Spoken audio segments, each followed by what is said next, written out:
1537년 런던의 햄프턴 코트 궁에서 잉글랜드의 왕 헨리 8세와 그의 세 번째 왕비 제인 시모 사이에 그토록 고대하던 아들이 태어났으니 그의 이름은 바로 에드워드 튜드였습니다. 후계자 양성을 위해서 종교개혁까지 감행하며 두 명의 왕비와 신복들을 포함 수많은 희생을 치른 헨리 8세는 전왕비 캐서린과 엠블린이 수차례 아들을 임신하고도 끝내 유산 미 사산했던 것을 떠올리는 속에 결국 얻어낸 아들의 탄생을 보며 채통도 내려놓은 채 울먹이며 기뻐했고, 수십 년 만에 태어난 왕자의 탄생에 잉글랜드 전역이 환호하며 런던탑에서는 무려 2000여 발의 축포가 터지기도 했는데요. 그러나 에드워드로서는 태어나자마자 큰 비극을 맞이하게 되었으니 헨리 8세로부터 가장 많은 사랑을 받은 정숙한 왕비로서 에드워드를 낳은 제인 시모어가 출산 후 12일 만에 산용열로 사망한 것이었습니다. 이후 차례로 3명의 왕비를 더 맞아들였으나 아들만은 더 이상 갖지 못한 헨리 8세는 유아 사망률이 높았던 당시인 만큼 그토록 기다려온 단 한 명의 왕자이자 후계자인 에드워드를 특별히 보호하면서 왕자를 아련할 수 있는 외부인을 엄격히 제한시키는 등 철저한 위생관리 속에 자라게 했는데요. 조선의 숙종이 그의 막내 아들 연령군을 제일 사랑했던 것처럼 그와 닮은 헨리 8세 역시 막내 에드워드를 제일 사랑했고, 그의 소년기에는 20년 넘게 나이차가 있는 큰 누나 메리와 4살 터울의 작은 누이 엘리자베스와의 무난한 관계를 유지시키는 한편 특별히 소수의 귀족 자제들을 엄선하여 왕자로 하여금 그들과 공부, 운동 및 사교를 즐기게 했으니 이 소년들 중 한 명이 바로 훗날 에드워드의 누이 엘리자베스의 영원한 연인이 되는 로버트 더들리였습니다.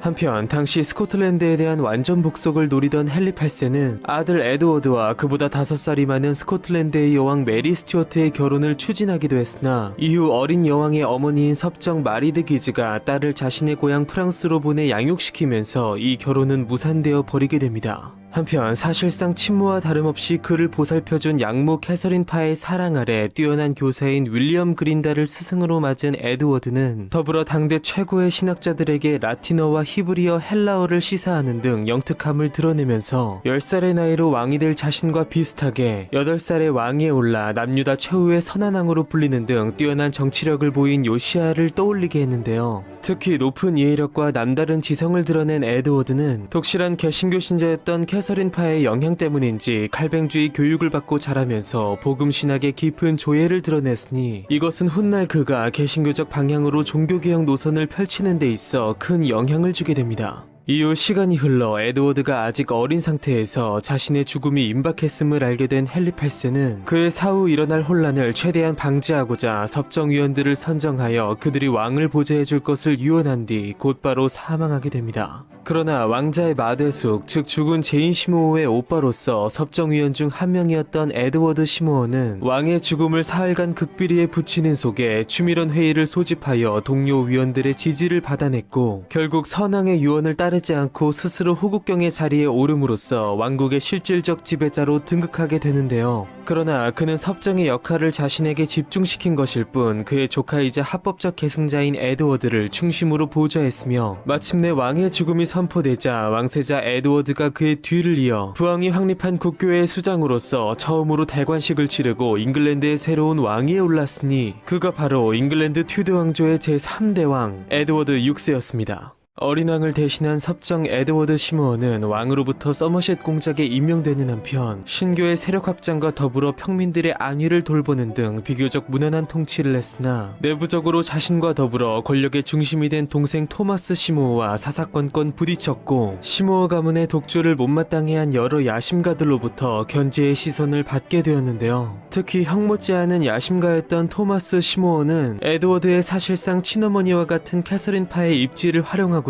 그녀와 결혼하는 한편 왕위 계승권이 있는 자녀뻘의 엘리자베스 공주에게도 접근했고, 자신들을 적대하는 세력에 대항해 조카인 어린 왕을 보호하겠다는 명분으로 에드워드 6세를 윈저성으로 데려가 감금하는 초유의 사태까지 일으키게 되는데요. 민심 수습이 필요했던 에드워드 시모어는 결국 동생 토머스에게 반역죄를 물어 처형시키게 됩니다. 한편 엎친 데 덮친 격으로 그는 평민들의 안위를 위해 당시 그들을 괴롭히던 인클로저, 즉 영지주에 의한 위한 공유지 사유화에 대해 반대 법안을 발기했으나 지주들이 주를 이룬 기득권 세력의 반발에 부딪혔고 그들로부터 신망을 잃게 됨에 따라 시모가의 세력은 점차 약화되게 됩니다. 마침 이 상황을 하늘이 내려준 기회라 여긴 시모가의 정적인 더들리가의 수장 존 더들리는 내부 카톨릭 세력과 손잡고 시모가의 탄핵을 이뤄냈으며 그렇게 섭정에서 해임된 시모어는 1년 뒤 다시 한번 반역죄로 체포되는데요. 더들리의 강요에 의한 것인지 아니면 야심 많은 외척에 대한 제거의 필요성을 느낀 스스로의 의지였는지 에드워드 6세는 결국 시모어에 대한 처형 문서에 서명했고 한때 최고 권력자였던 그는 결국 비참히 처형되었으니 에드워드는 냉정하게도 짧은 한 문장으로 그날의 일을 담담히 자신의 일기장에 적어놓게 됩니다. 오늘 8시 외삼촌이 처형당했다.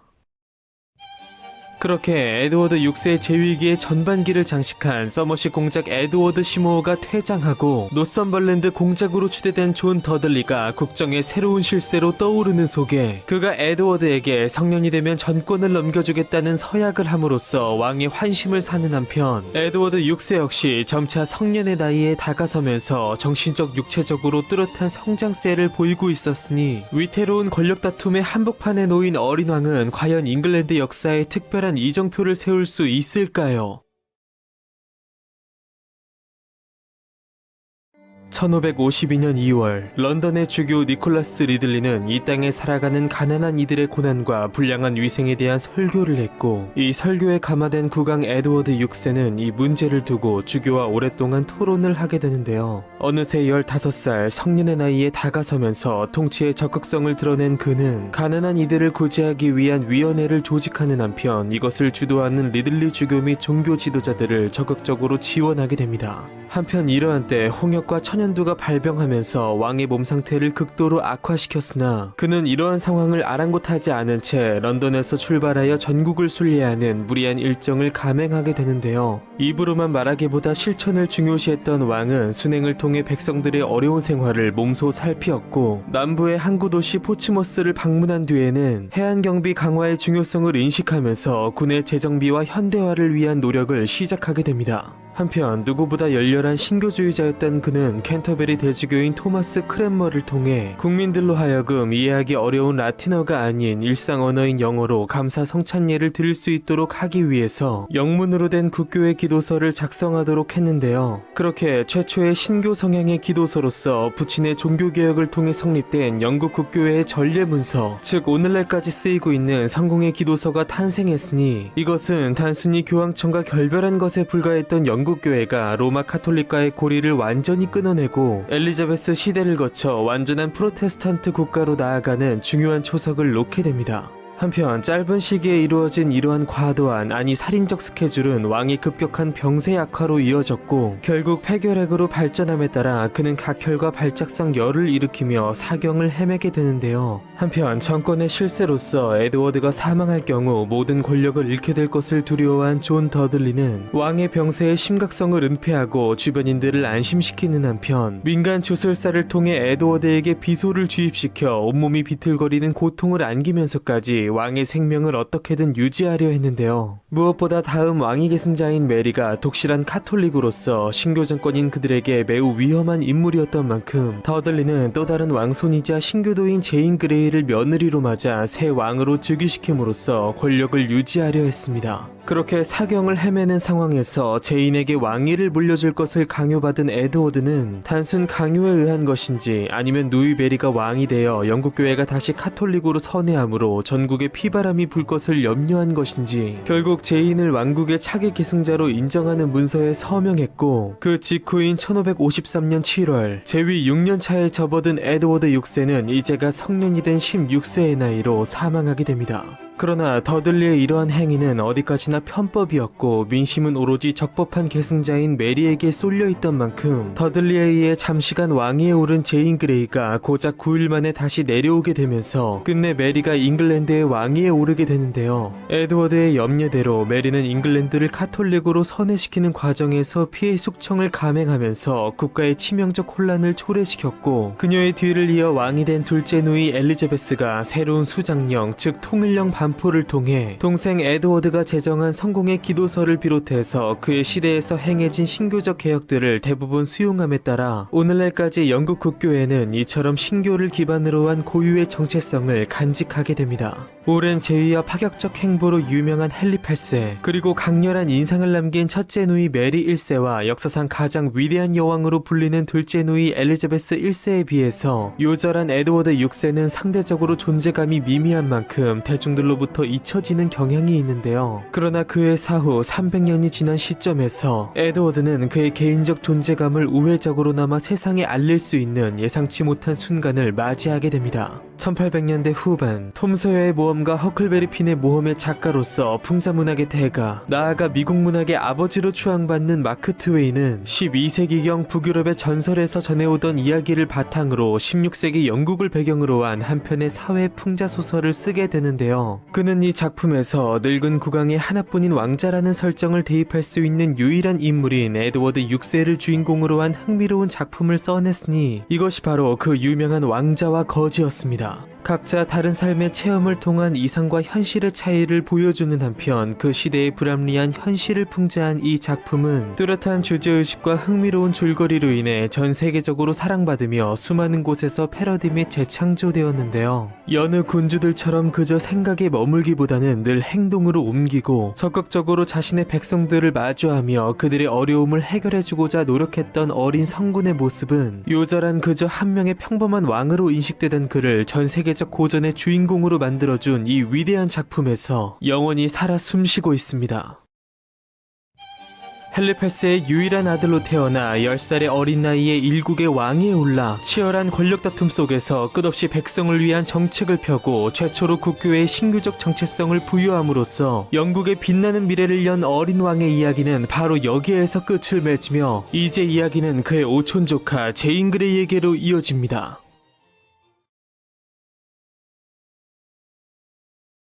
영국 튜더 왕조의 시조 헨리 7세의 막내딸이자 헨리 8세의 유일한 동생으로서 프랑스의 왕 루이 12세의 왕비를 거쳐 남편의 사망 후 서퍼 공작 찰스 브랜든과 재혼한 메리 튜더는 행복한 결혼 생활을 영위하는 속에 3명의 자녀 프랜시스, 헨리, 엘리너를 낳게 되는데요. 이 중 장녀인 프랜시스 브랜든은 16세의 나이로 도시 도작 헨리 그레이와 결혼했고 4년 뒤 그들이 향후 낳게 될 3명의 자녀 중 첫 자녀로서 딸이 태어났으니 그녀의 이름은 제인, 영국 역사상 가장 불행한 삶을 산 여인 중 한 명으로 남게 되는 제인 그레이였습니다. 돋보이는 아름다운 외모에다 런던의 주교 존 에일머로부터 라틴어와 히라버를 배우고 플라톤에 대해서 당대 학자 로저 애쉽켄과 토론하는 등 제인은 어릴 적부터 남다른 지성미를 나타냈으나 딸을 그저 출세의 도구로만 생각하던 제인의 부모는 외향적인 자신들과 달리 내성적이고 학구적인 제인을 못마땅해 했고 조금만 실수해도 그녀를 매질하고 학대하는 등 딸에게 비참한 유년기를 안겼는데요. 그러나 이처럼 가장 행복해야 할 어린 시절을 누구보다 불행하게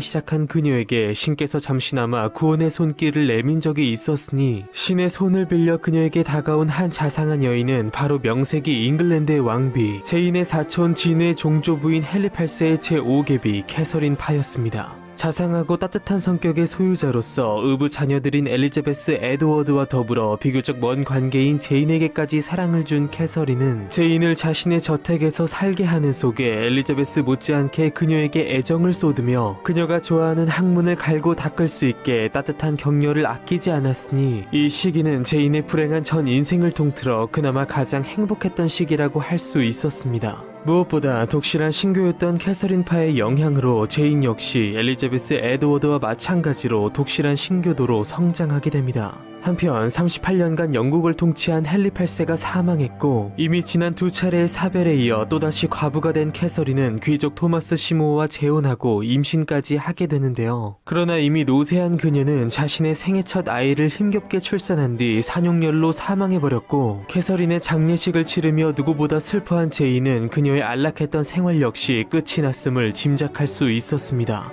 한편 헨리 8세의 장녀로서 이미 성인이었던 메리는 네 번째 양모인 캐서린파로부터 큰 영향을 받진 않았으나 다정했던 그녀에게 애정을 갖고 있었고 캐서린의 장례를 성실히 치러내는 오촌조카 제인을 보며 그녀에 대한 특별한 호감을 갖게 되었는데요. 그러나 이후 그들의 주변인들에 의해 벌어질 역사적 상황은 그들의 신뢰적 관계를 끝내 파국으로 끌고 가게 됩니다. 한편 제인의 부모인 헨리와 프랜시스 부부는 어떻게든 딸을 왕비로 들여 출세하려 했으니 처음에는 제인을 할아버지 뻘인 헨리 8세의 왕비로 들이려 했으나 그가 죽으면서 실패했고 결국 그녀와 비슷한 나이대의 최적격자인 새로운 왕 에드워드 6세의 왕비로 들이려 했으나 이래 주선을 맡은 토마스 시모어가 왕의 납치 혐의를 명목으로 처형당하면서 계획은 수포로 돌아가 버리게 됩니다. 사실 제인은 당시 에드워드 6세의 외사촌 하트퍼드경과 정혼한 상태였으나 하트퍼드경의 아버지이자 섭정관이었던 에드워드 시모어가 권력에서 밀려나 처형당하면서 상황이 급변했고 예전 악명 높은 징세관이자 헨리 8세에 의해 처형당한 에드먼드 더들리의 아들로서 새로운 섭정이자 권력자인 노썸벌랜드 백작 존 더들리가 등장하면서 제인을 둘러싼 모든 상황은 변곡점을 맞이하게 됩니다. 당시 국왕 에드워드 6세가 투병 생활을 하는 속에 그의 죽음이 머지않았음을 알게 된 존 더들리는 그의 사후에도 권력을 유지할 목적으로 신교도인 자신들과 대척점에 있는 다음 계승자 카톨릭교도 메리에 대항해 또 다른 왕녀인 신교도 제인을 며느리로 맞아 그녀를 새로운 왕으로 내세울 계획을 하게 되는데요. 이미 하트퍼드경과 정혼한 제인은 이를 당연히 거부했으나 존 더들리의 계략에 찬성한 제인의 부모는 말을 듣지 않는 딸을 매질하여 강제로 혼인서약서 서명하게 했고 절대로 부모의 강압을 벗어날 수 없음을 깨달은 제인은 결국 존 더들리의 차남 길포드 더들리와 결혼하게 됩니다.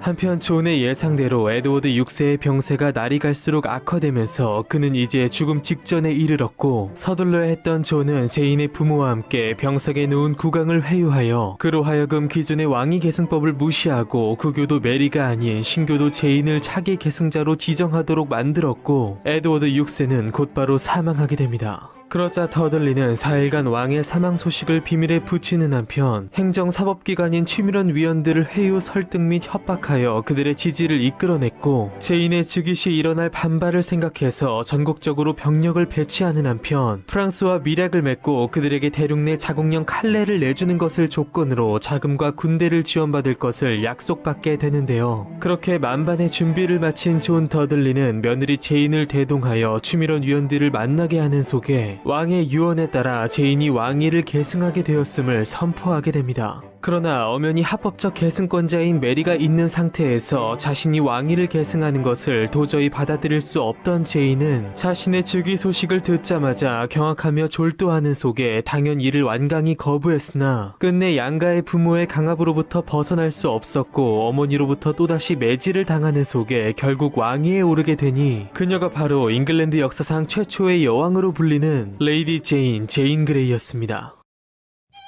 그러나 1543년 제정된 왕위 계승법에 따라 헨리 8세의 장녀 메리는 어디까지나 에드워드 6세의 뒤를 잇는 모두가 다 인정하는 잉글랜드의 합법적 왕위 계승자였고 당장의 민심이 등을 돌리는 속에 더들리 세력에 불만을 품은 지방의 호족들이 일제히 반기를 들게 되는데요. 메리 역시 불법적으로 왕위를 빼앗기면서 일단 더들리 세력의 위협으로부터 도망쳐 서폭 지방 플렘링엄에 몸을 숨겼으나 민심이 자신에게 향하고 있음을 깨닫고 동부 캐닝홀에 도착하여 30여 명의 귀족 및 그들의 군대와 합류하게 되는데요. 존 더들리가 예상한 아니 어쩌면 그의 예상보다 훨씬 더 큰 규모의 반발이 일어나는 속에 평생 굳은 신념을 지켜왔으면서도 탐욕스런 무리들에 의해 홀로 모든 책임을 다 떠안은 채 만인의 적이 돼버린 제인 그레이의 운명은 과연 어떻게 될까요?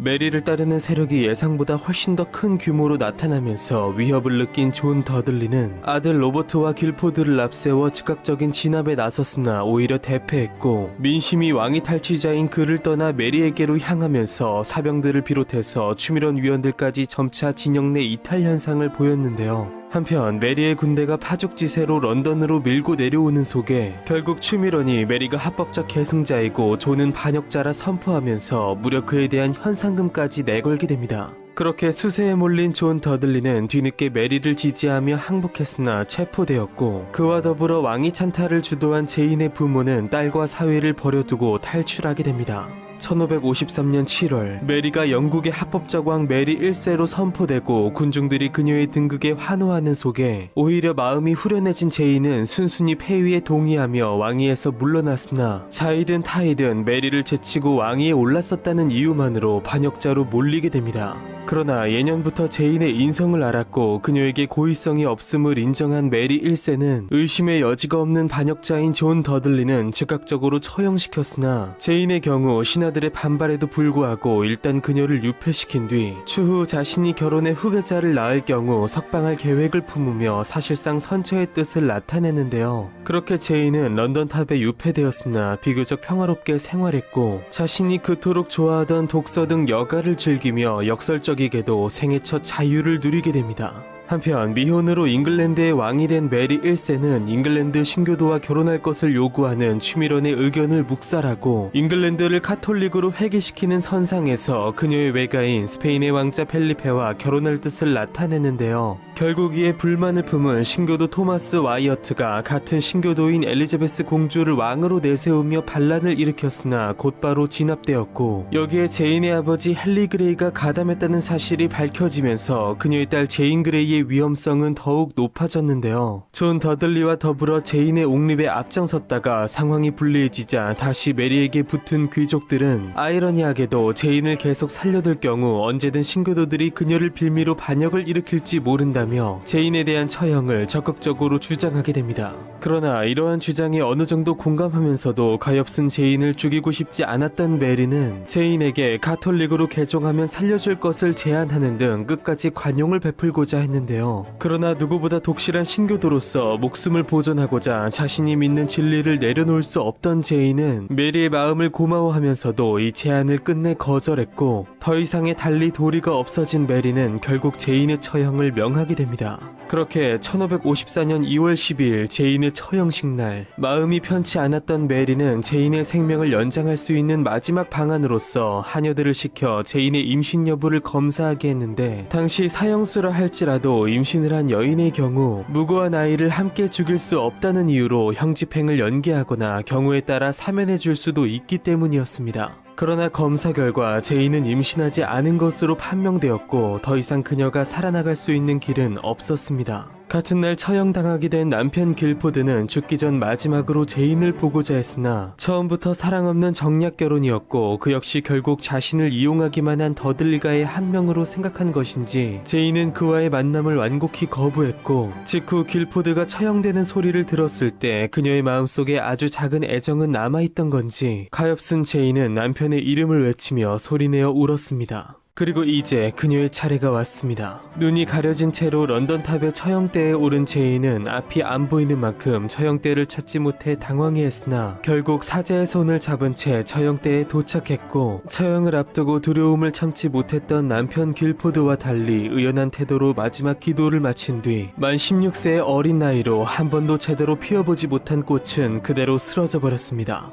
제인의 사망 후 11일 뒤 그녀의 부친 헨리 그레이 역시 반란에 가담한 죄목으로 처형당했으나 모친 프랜시스의 경우 사실 모든 일의 배후에 있던 그녀는 책임을 벗어버린 채 남편은 물론 자신이 희생시킨 딸을 구명하려는 어떠한 노력도 하지 않았고 남편의 처형으로 재산이 국고에 몰수당하자 빈털터리가 된 채 그들의 사망 후 채 한 달이 안 되어 자신의 시종 아드리안 스토크와 결혼하였는데요. 이후 사촌 메리의 사면으로 왕궁에 출입까지 하게 된 그녀는 새 남편과의 사이에서 새 자녀를 더 낳고 잘 살았으며 제인에 대해서는 평생 일절 입에 올리지 않은 채 누군가에게는 불편한 자신에게는 편안했을 생을 마감하게 됩니다. 한편 제인을 죽인 메리 1세는 왕으로서 5년의 삶을 더 영위한 뒤 사망했고 제인과 더불어 캐서린파의 양육을 받았던 엘리자베스가 메리의 뒤를 이어 왕위에 올라 1603년까지 무려 45년간 재위했는데요. 이후로도 영국은 5년 재위한 메리 2세, 12년 재위한 앤과 64년 재위한 빅토리아, 그리고 68년째 재위 중인 엘리자베스 2세 등 수많은 여왕들을 맞았으나 에드워드 6세의 뒤를 이어 고작 9일간 재위했던 제인의 경우 단지 9일 여왕이라 부르며 그녀를 영국의 합법적 왕으로 분류해야 할지에 대해서는 학계에서 다양한 의견이 나오며 엇갈리고 있는 상황인데요. 그러나 끝내 스스로 왕이 되지 못하고 아들 헨리 2세를 통해 플랜테저넷 왕조를 열었던 마틸다와 달리 제인의 경우 현재 잘 알려진 메리와 엘리자베스보다도 형식적으로나마 엄연히 절차를 거쳐서 왕위에 오른 최초의 여인이었으니 그녀는 바로 영국 역사에 등장한 최초의 여왕 제인 그레이였습니다. 튜더가의 반개 왕족으로 태어나 어릴 적부터 뛰어난 외모와 지성을 드러내며 찬란한 미래를 기대하게 했으나 사악하고 탐욕스런 부모의 잘못으로 사랑 없는 강압적인 결혼과 불법적인 왕위직위를 거치며 끝까지 신앙을 지켜내는 속에 비참히 처형당한 순교자 여왕의 이야기는 바로 여기에서 끝을 맺으며 이제 이야기는 그녀를 죽인 블러디 메리 1세에게로 이어집니다.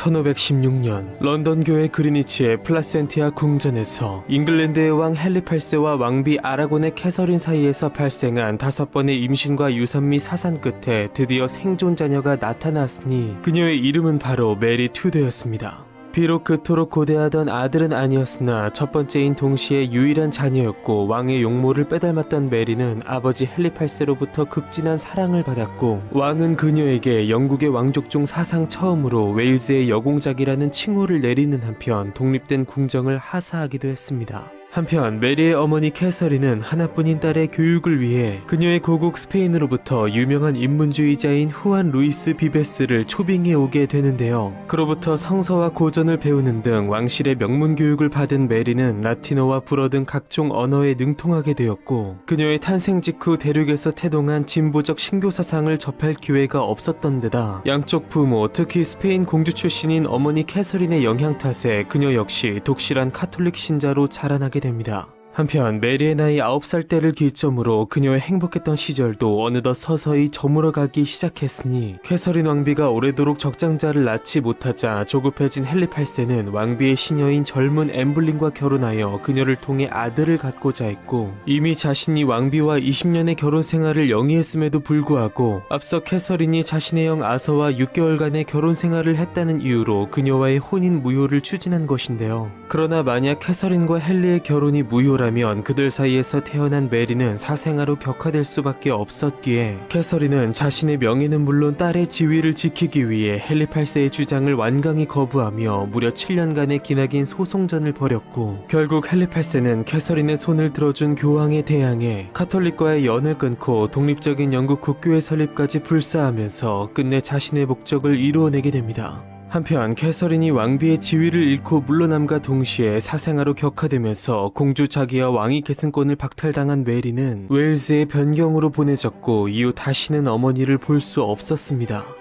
이후 딸을 그리워하며 외롭고 쓸쓸한 말년을 보낸 캐서린은 결국 암에 걸려 사망했고 전왕비의 죽음을 애도하기는커녕 공개적으로 기쁨을 드러낸 헨리 8세는 자신은 물론 친자녀 메리까지 그녀의 장례식 참석을 금지시켰는데요. 이러한 아버지의 끝없는 비인간적 행태에 분노한 메리는 어느덧 20살의 완전한 성년으로 성장해 있었습니다. 한편 캐서린이 죽기 3년 전 엠블린과의 재혼과 함께 그녀와의 관계에서 딸 엘리자베스를 갖게 된 헨리 8세 는 서출이 되어버린 가엾은 장녀 메리를 위로하기는커녕 그녀로 하여금 적자가 된 엘리자베스의 시종을 들게 하는 등 크나큰 굴욕을 선사했으니 자신의 어머니를 내쫓고 죽게 한 엠블린과 그녀의 딸 엘리자베스에 대해 메리는 뿌리 깊은 앙심을 품게 됩니다. 그러나 하늘이 그녀를 위로하려 한 것인지 새 왕비 엠블린 역시 캐서린처럼 유산과 사산을 거듭하며 끝내 적장자를 낳지 못했고 헨리 8세가 아이를 낳아줄 또 다른 여인에게 눈독을 들이면서 엠블린을 불륜, 근친상간 등의 각종 죄목을 붙여 처형시켜버렸으니 엘리자베스 역시 사생아로 격화되면서 메리와 똑같은 전철을 밟게 됩니다. 한편 헨리 8세가 한때 금지 오겹과 같던 딸 메리에게 이토록 매정하게 군 데에는 표면적 이유 외에도 특별한 사정이 있었으니 그것은 바로 종교였습니다. 당시 헨리 8세는 수장령을 통해 교황청과의 관계를 끊고 독립적인 영국 국교회를 설립했으나 서임권을 왕이 장악한 것을 제외하고는 가톨릭 교리와 별반 다를 것이 없었고 대륙식의 완전한 교리개혁을 주장한 신교파가 반발하는 속에 그들과 대립하며 가톨릭의 재건을 꿈꾼 구교파는 메리를 그들의 구심점으로 삼았으니 자신의 평탄한 이혼 및 재혼 그리고 국내 교회 장악만을 목표로 한 헨리 8세는 양극단 세력들을 모두 배척했고 특정 한쪽의 상징적 인물이 된 메리가 껄끄러웠던 것인데요. 이처럼 가장 행복했어야 할 시절에 겪은 부모의 불화, 아버지의 냉대 속 평생토록 대우받던 자신의 처지가 몰락하고 어머니가 죽는 등 충격적인 사건들을 겪은 메리는 극심한 스트레스 속 만성 생리불순과 우울증을 앓게 되었고 이후로도 헨리 8세로부터 자신의 거주와 활동구역을 제한받는 등 심각한 정신적 압박에 시달렸으니 어린 날에 겪은 이러한 충격의 여파는 훗날 그녀의 비극적인 상상 임신으로까지 나타나게 됩니다.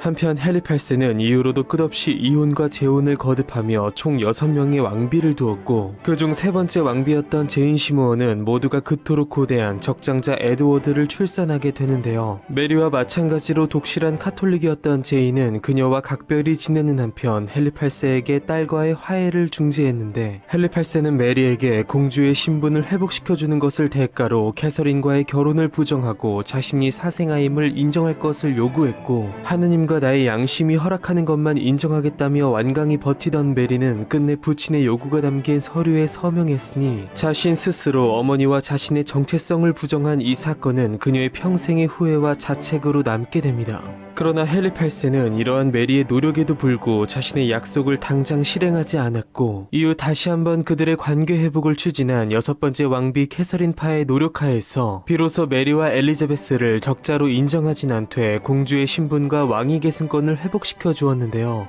제인 못지않게 의붓자녀들을 사랑했던 캐서린파는 어린 에드워드와 엘리자베스에게 큰 영향을 끼치면서 그들을 독실한 신교도로 거듭나게 했으나 이미 장성했고 뿌리 깊은 카톨릭이었던 메리는 따뜻한 심성의 그녀를 정신적으로는 의지하되 그다지 큰 영향을 받지는 않게 됩니다. 이후 1547년 자녀들에게 큰 고통을 안겨준 헨리 8세가 사망했고 유일한 적자인 이복동생 에드워드가 10살의 나이로 에드워드 6세로서 잉글랜드의 왕위에 오르게 되었으나 그와 그의 섭정들이 전부 개신교 성향이었기에 카톨릭 세력의 구심점이었던 메리는 즉각 경계 대상 1호가 되었는데요. 그러나 이후 무리한 행보로 병세가 악화된 에드워드 6세가 재위 6년 만에 끝내 사망했고 그의 사망 이전 섭정이자 신교도인 노썸벌랜드 백작 존 더들리는 카톨릭인 메리가 즉위할 경우 자신이 모든 권력을 잃을 것이 불보듯 뻔했기에 그녀의 왕위 계승을 막고자 자신의 아들 길포드와 메리의 오촌 조카 제인 그레이를 결혼시켰고 병상에 있는 에드워드로 하여금 신교도인 제인에게 왕위를 계승하도록 서명시킴으로써 메리 대신 그녀를 새로운 왕으로 선포하게 됩니다.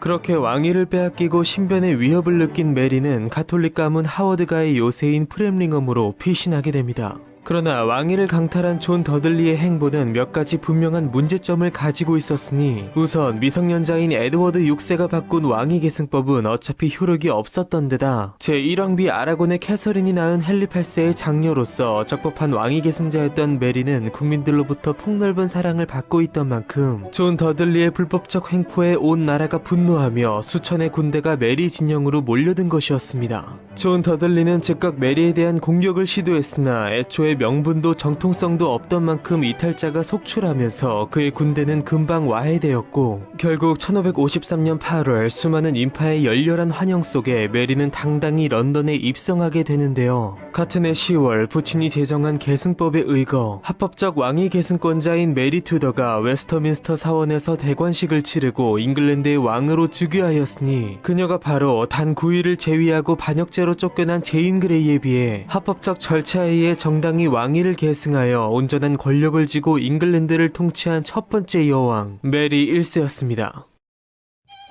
헨리 8세의 장녀로 태어나 부모의 불화와 함께 닥쳐온 거대한 인생의 풍파 속에서 모든 역경을 이겨내고 끝내 잉글랜드의 왕위를 거머쥔 메리 1세. 불행했던 그녀의 인생에도 어느덧 서광이 드리워지고 있었으니 그녀는 과연 왕으로서 어떠한 삶을 살아가게 될까요?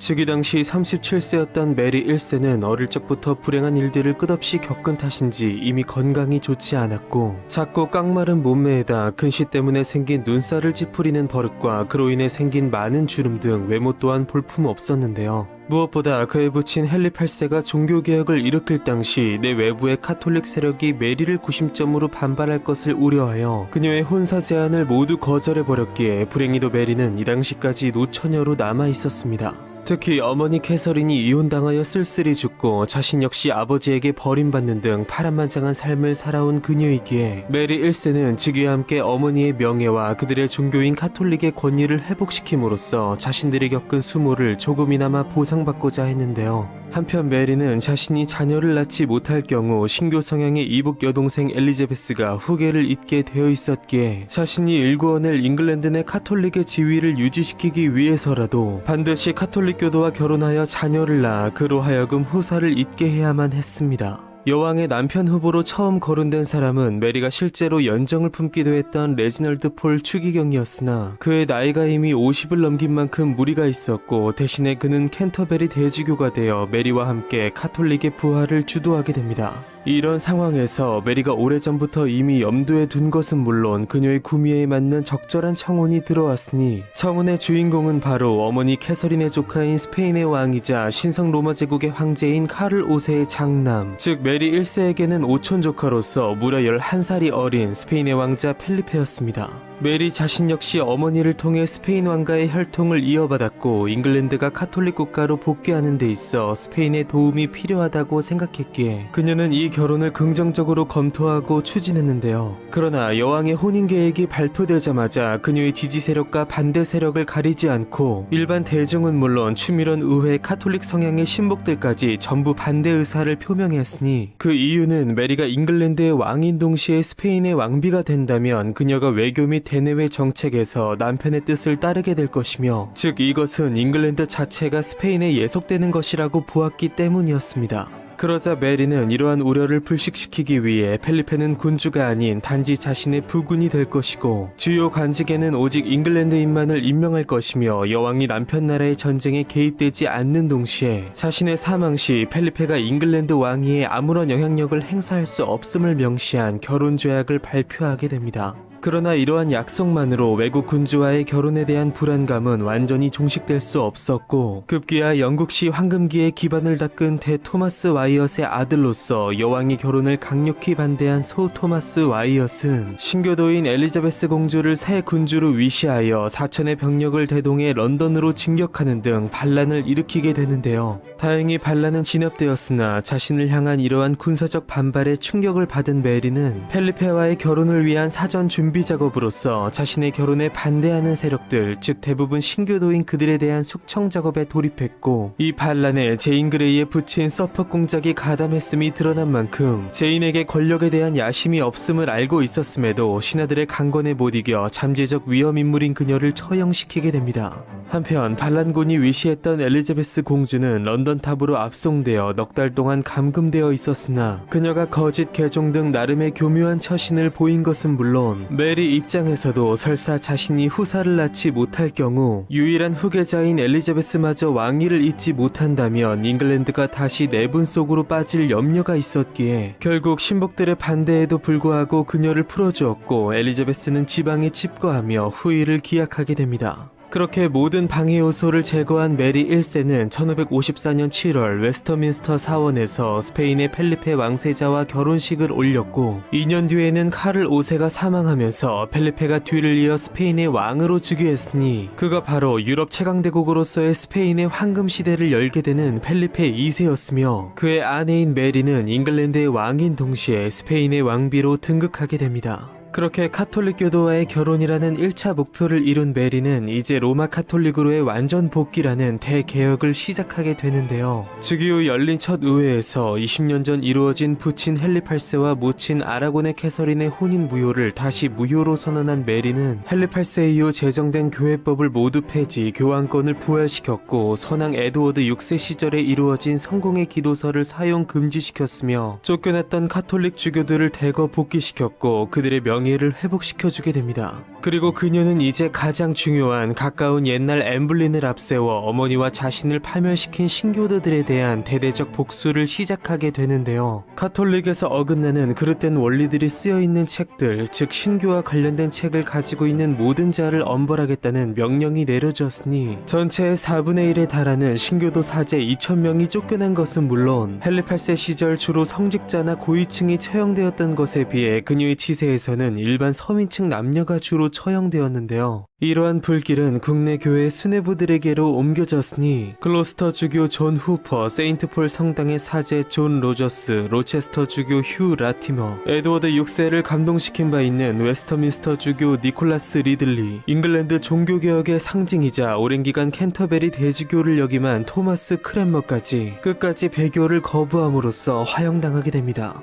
그러나 이러한 엄청난 탄압에도 불구하고 메리의 종교개혁은 결과적으로 실패했으니 우선 그의 부친에 비해 메리는 교회 조직을 다시 크게 재편할 시간과 자본이 절대적으로 부족했고 반대를 무릅쓰고 스페인의 왕자와 결혼한 메리에 대해 의회가 불만을 품었기 때문인데요. 더군다나 이러한 메리의 신교도에 대한 박해는 표적의 대상이 주로 고위층이 아닌 서민들이 됨으로써 불만을 산 것은 물론 역설적이게도 국교에 비해 비교적 짧은 역사로 인해 순교의 신화나 영웅이 부족했던 신교도 신앙에 활력을 불어넣음으로써 오히려 그들을 결집시키는 의외의 결과를 낳게 됩니다. 무엇보다 이처럼 짧은 기간 동안 귀족과 서민을 가리지 않는 수백 명에 대한 무차별적 처형은 이를 지시한 여왕에게 피해 메리라는 별명을 붙여주었고 이것은 훗날 붉은색을 띠는 칵테일의 이름 블러디 메리의 유래가 됩니다. 한편 이러한 민심에 불을 붙이듯 스페인의 왕으로 즉위한 메리의 남편 펠리페 2세는 대프랑스 전쟁에서 잉글랜드의 지원을 받기를 원했고 의회는 결혼 전 메리가 내세운 결혼조약, 즉 여왕이 남편의 나라의 전쟁에 개입되지 않도록 하는 조항을 내세워 전쟁 개입에 반대했는데요. 그러나 스스로의 약속을 무참히 저버린 메리는 의회의 거센 반대에도 불구하고 남편을 위해서 잉글랜드의 국익과 무관한 스페인 프랑스 전쟁에 참전했고 그나마 승리해서 무언가 얻기라도 했으면 좋았건만 전세는 끝없이 불리하게 돌아갔고 결국 비참한 결과를 낳았으니 100년 전쟁의 결과로서 200년간 지켜온 유럽 대륙 내 남은 잉글랜드의 마지막 영토, 무엇보다 양모 거래의 중심지로서 국가 세수의 30%를 차지하는 엄청난 경제적 가치를 지닌 잉글랜드민의 자존심 칼레를 상실하게 됩니다.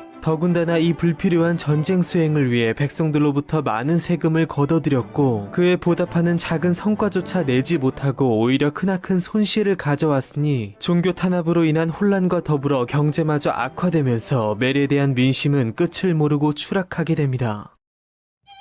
국민의 열렬한 성원 속에 즉위했으나 민심을 무시한 광폭 행보를 보이며 또다시 벼랑 끝에 서게 된 메리 1세. 더불어 그 과정에서 여왕의 몸과 마음은 더욱 상하고 피폐해져 가고 있었으니 막바지에 다다른 그녀의 남은 생애에는 과연 어떤 이야기들이 더 남아있을까요?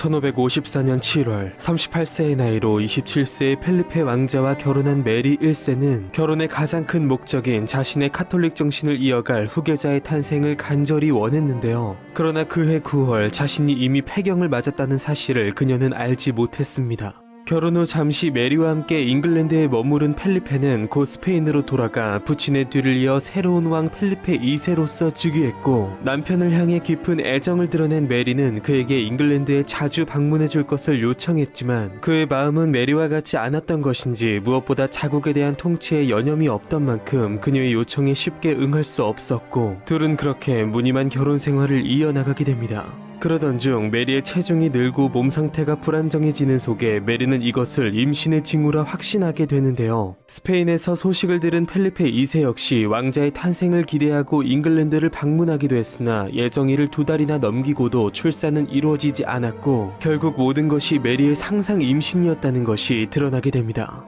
그렇게 펠리페 2세는 실망 속에 스페인으로 귀국했으나 얼마 지나지 않아 메리로부터 또다시 임신 소식을 전달받게 되는데요. 그러나 이번에도 이것이 상상 임신일 것이라 여긴 펠리페는 그녀의 애원에도 불구 잉글랜드를 방문하지 않았고 이번만은 정말로 자신이 임신을 한 것이라 확신한 메리는 자신의 사망 후 미성년의 왕이 즉위할 경우 남편에게 섭정을 맡긴다는 유언장까지 작성했으나 결국 이것 역시 또 다른 상상 임신으로 드러났고 메리는 깊은 상심에 빠지게 되는데요. 펠리페 또한 메리의 나이가 이미 40을 넘긴 만큼 더 이상 임신이 불가능하다고 생각한 데다 이미 그녀가 자신을 2차례 망신시킨 것에 대해서 환멸을 느낀 것인지 다시는 잉글랜드로 돌아가지 않았습니다. 그러자 메리는 돌아서 남편의 마음을 돌리기 위해 국민들에게 약속한 결혼 조약을 깨고 스페인의 대외 전쟁을 도왔으나 작은 성과는커녕 도리어 대륙 내 심장부인 칼레까지 잃어버렸고 국가 재정을 파탄내버린 데다 백성들의 원성을 사는 속에 그녀는 절망하고 은둔해버리게 됩니다.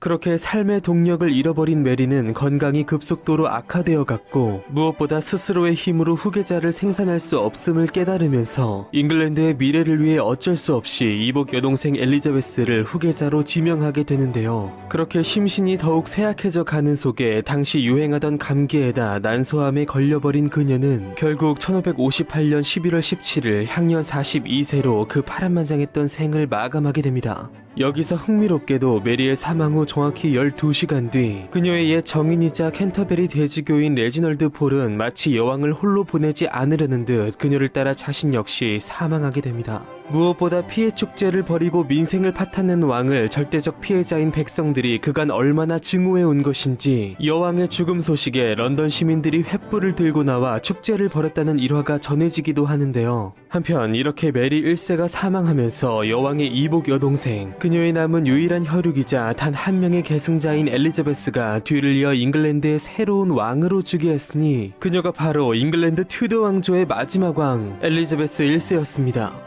영국의 전체 역사를 봤을 때 플랜테저넷 왕조의 시조 헨리 2세의 모친 마틸다나 9일 여왕으로 불리는 제인 그레이의 경우 그들을 진정한 군주로 볼 수 있는지에 대해서는 여전히 학계에 상당한 논란이 있기에 5년간 잉글랜드의 합법적 군주로서 군림한 메리 1세를 보통 영국 최초의 여왕으로 인식하곤 하는데요. 보통 역사적 평가에서 메리의 무리한 결혼 추진 및 잔혹한 종교 정책이 두드러지지만 그녀는 의외의 치적을 달성하기도 했으니 재정기구의 간소화를 추진한 그녀는 부친 헨리 8세가 남겨놓은 정부 부처들을 통합 및 재조직했고 더불어 헨리 8세 때부터 계획되어 온 화폐를 재주조하는 사업의 초안을 작성하여 후대 엘리자베스 때 본격적으로 실행에 옮겨질 수 있도록 했는데요. 무엇보다 그녀는 세금 부과의 새로운 기준을 마련하는 과표 기준서를 작성하게 하여 관세 수입을 크게 증가시키기도 했으니 이것은 후대에게 당대에 비교하여 늘어난 수입을 물려주는 등 선대의 엉망진창이 된 재정 건전성을 회복시키는 데 있어 큰 역할을 하게 됩니다. 한편 메리 1세의 이름을 세상에 알린 수백 명에 대한 잔인한 처형, 즉 블러디 메리에 대해서도 현대 사학계에서는 지나친 과장 및 편중된 시선을 덜어내고 객관적이고 중립적 입장에서 그녀를 재평가하려는 움직임이 있는데요. 일단 메리의 치세 당시 잉글랜드의 개신교 기반은 아직 튼튼하지 않았고 인구 대부분이 여전히 카톨릭 신자였던 만큼 신교도들은 상당한 피해를 본 반면 대다수인 구교도들의 경우 그녀의 카톨릭 부흥책에 상당한 호응을 보냈는데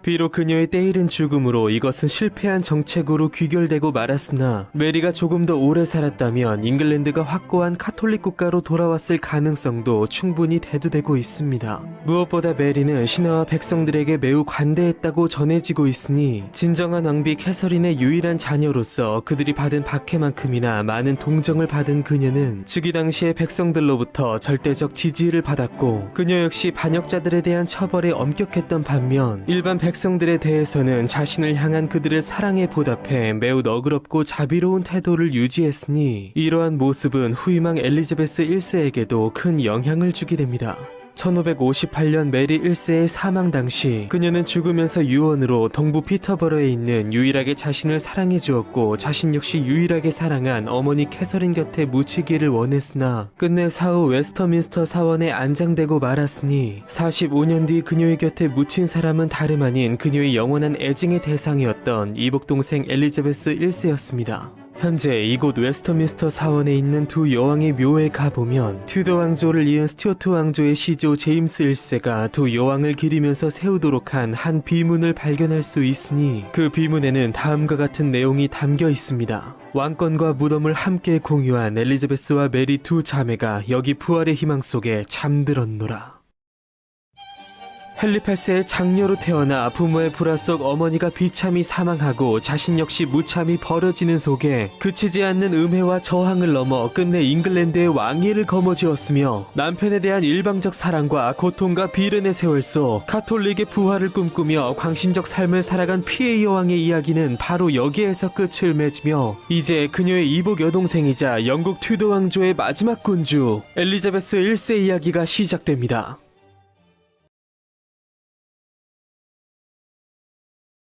1553년 9월 런던 교회 그리니치에서 잉글랜드의 국왕 헨리 8세와 왕비 엠블린 사이에 귀한 공주가 태어났으니 헨리 8세가 그의 모친의 이름을 따서 지은 공주의 이름은 바로 엘리자베스 튜드였습니다. 앞서 헨리 8세는 자신의 뒤를 이을 아들이 필요했기에 이미 노쇠하여 더 이상 아이를 낳기 어려운 전왕비 아라곤의 캐서린과 7년간의 혼인 무효 공방을 벌였고 교황청과의 단절과 국교의 설립까지 불사한 끝에 결국 캐서린을 내쫓음으로써 그녀의 시녀였던 젊은 엠블린과 재혼한 것이었는데요. 그러나 엠블린마저 아들이 아닌 딸 엘리자베스를 낳으면서 헨리 8세는 크게 실망했으나 앤이 궁극에는 아들을 낳을 것을 기대한 만큼 캐서린과의 관계에서 낳은 그의 첫 자녀 메리와 마찬가지로 자녀 엘리자베스에게도 점차 애정을 드러냈는데요. 나아가 그는 1533년 계승법을 제정해 엠블린을 왕국의 합법적 왕비라 선포하는 한편 그녀가 낳은 엘리자베스를 제1왕위 계승권자로 지정했고 캐서린이 낳은 메리는 사생아로 신분을 격화시켜 엘리자베스의 시종을 들게 하기도 했습니다.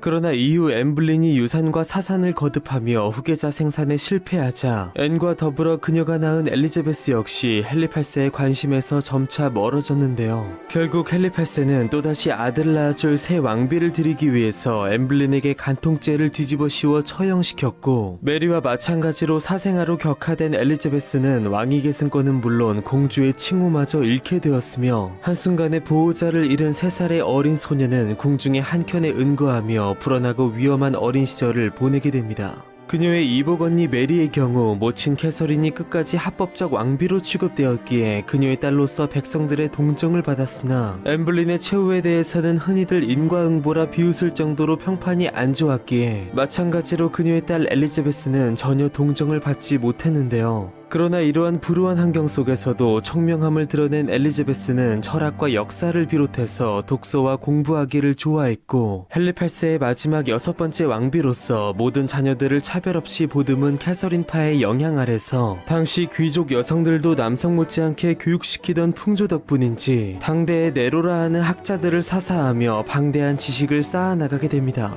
특히 캐서린파는 사생아가 돼버린 그녀의 의붓자녀 메리 엘리자베스와 그들의 아버지 헨리 8세의 관계를 회복시키는 데 앞장섰으니 1544년 제정된 의회법을 통해 헨리 8세는 메리와 엘리자베스를 여전히 적자로는 인정하지 않되 공주의 신분을 회복시켰고 그들의 왕위 계승권도 회복되게 됩니다. 그렇게 엘리자베스가 어느덧 14살의 숙녀가 된 해인 1547년 말년의 왕비의 조언을 받아 메리와 엘리자베스의 왕위 계승권을 회복시켜준 부친 헨리 8세가 향년 55세의 나이로 사망했고 엠블린의 뒤를 이은 세 번째 왕비 제인 시모가 낳은 이복동생 10살의 에드워드가 뒤를 이어 에드워드 6세로 즉위하게 됩니다. 한편 남편을 떠나보낸 왕비 캐서린파는 사별 후 얼마 지나지 않아 결혼 전 그녀의 구혼자였던 토마스 시모와 재혼했고 캐서린을 사실상 친어머니로 여기던 엘리자베스는 자신에게 관심과 사랑을 주는 그녀의 곁에서 함께 살아가며 행복한 시간을 보내게 되는데요. 한편 권력에 대한 야심이 있던 토마스 시모어는 자신의 아내인 전왕비 캐서린파의 권세도 부족했는지 왕위 계승권이 있는 자녀뻘의 엘리자베스에게 추근됐고 이미 자신의 조카인 에드워드 6세가 왕인데다 형 에드워드 시모어가 섭정직에 있던 만큼 그 역시 엘리자베스를 유혹함으로 왕위에 한 걸음 다가서려 했는데요. 엘리자베스 역시 미남에다 매력적인 토마스의 유혹에 이끌려 부적절한 관계를 가졌던 것인지 곧바로 추문이 났고 당시 임신 중이었던 캐서린파는 둘의 관계를 알고 충격을 받는 속에 엘리자베스를 급히 다른 곳으로 보내게 됩니다.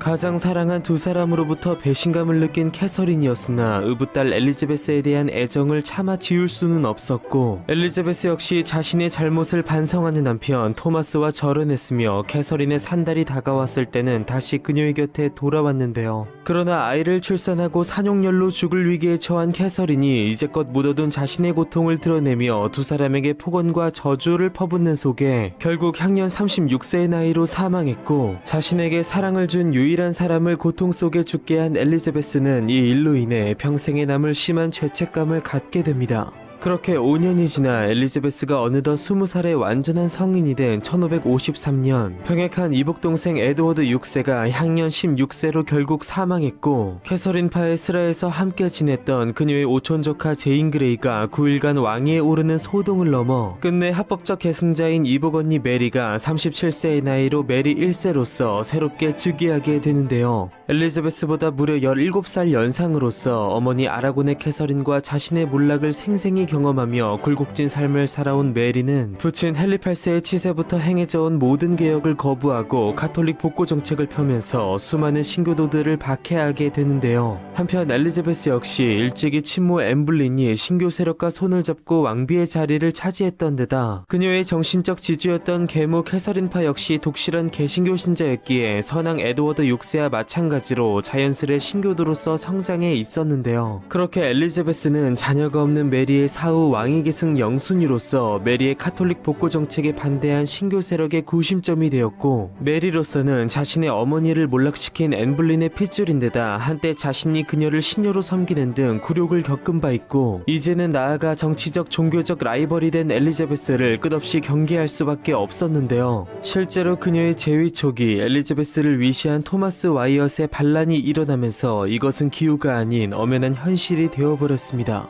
이 사건으로 인해 런던 탑으로 압송된 엘리자베스는 무려 넉 달간 감금되어야 했으나 본인 스스로 자신의 혐의를 적극 부인한 데다 증거가 없었고, 메리가 적자녀가 없는 상태에서 그녀를 죽일 경우 대안이 있는 것도 아니었으며, 무엇보다 엘리자베스가 자신을 교묘히 카톨릭 신도인 양 위장했기에 가까스로 살아남을 수 있었는데요. 그렇게 온갖 우여곡절 끝에 풀려난 엘리자베스는 최대한 정쟁에 휘말려들지 않기 위해 지방에 집거하며 후위를 기약하게 됩니다. 그렇게 다시 4년이 지난 1558년 카톨릭의 부흥을 꿈꾸며 스페인의 왕 펠리페 2세와 결혼했으나 이미 노쇠한 데다 조기 폐경이 온 까닭에 두 차례 상상 임신만 했을 뿐 끝까지 아이를 갖지 못한 메리 1세가 향년 42세로 사망했고, 그녀의 이복 여동생 여왕의 유일한 혈육이자 하나 남은 유일한 계승자인 25살의 엘리자베스가 그녀의 뒤를 이어 잉글랜드의 왕위에 올랐으니 그녀가 바로 잉글랜드 튜더 왕조의 마지막 왕으로서 약소국 이었던 영국을 해가 지지 않는 나라로 발돋움시키게 되는 전 세계 역사상 가장 위대한 여왕 엘리자베스 1세였습니다.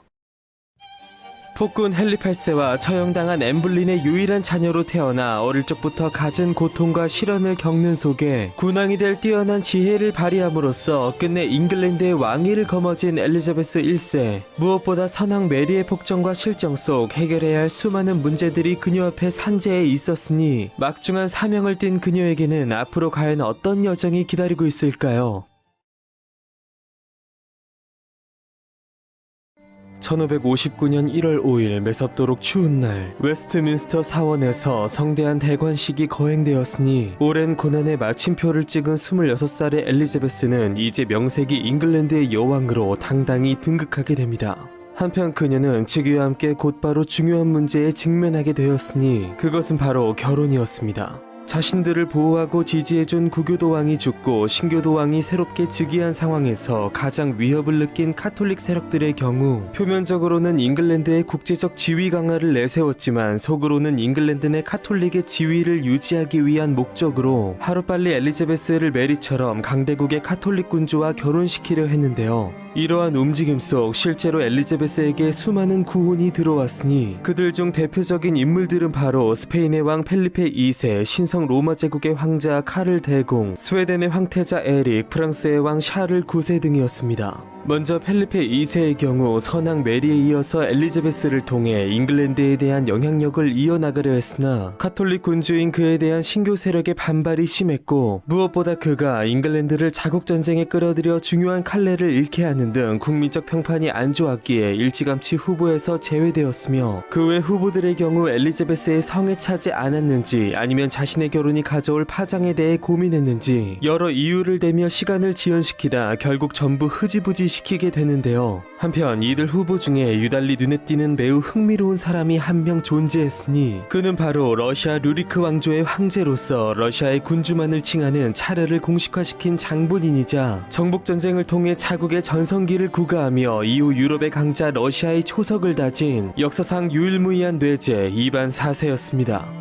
그러나 당시만 해도 아직 유럽의 약소국으로 취급되던 잉글랜드의 입장에서조차 러시아는 자신들과도 차마 비교할 수 없는 이제 막 몽골의 영향권을 벗어난 후진국이었고, 이후에 강대한 러시아는 당시 이반 4세 때 확장된 영토를 바탕으로 17세기 말 표토르 대제를 거치며 18세기에 나타나게 되는데요. 무엇보다 특유의 광기로 수많은 사람을 죽인 이반 4세의 악명을 이미 잘 알고 있던 엘리자베스는 러시아 사신에게 한마디로 청혼에 대한 거부 의사를 표명하게 됩니다. 그러나 이반 4세는 어차피 처음부터 잉글랜드와의 교류가 목적이었던 만큼 꽝 대신 닭의 심정으로 엘리자베스 대신 그녀의 시녀 메리 헤이스팅스에게 재차 청혼을 하게 되는데요. 이 사건으로 인해 메리는 차르의 배우자 혹은 여성 차르라는 뜻의 차리나라는 별명을 갖게 되었으나 시녀인 그녀조차 미개한 야만인의 나라에 가고 싶지 않다고 말하는 등 질색팔색하며 노골적으로 거부 의사를 표명했고, 엘리자베스 역시 이 2차 제안을 허락하지 않았기에 이반 4세의 두 번의 구호는 무참히 실패하게 됩니다.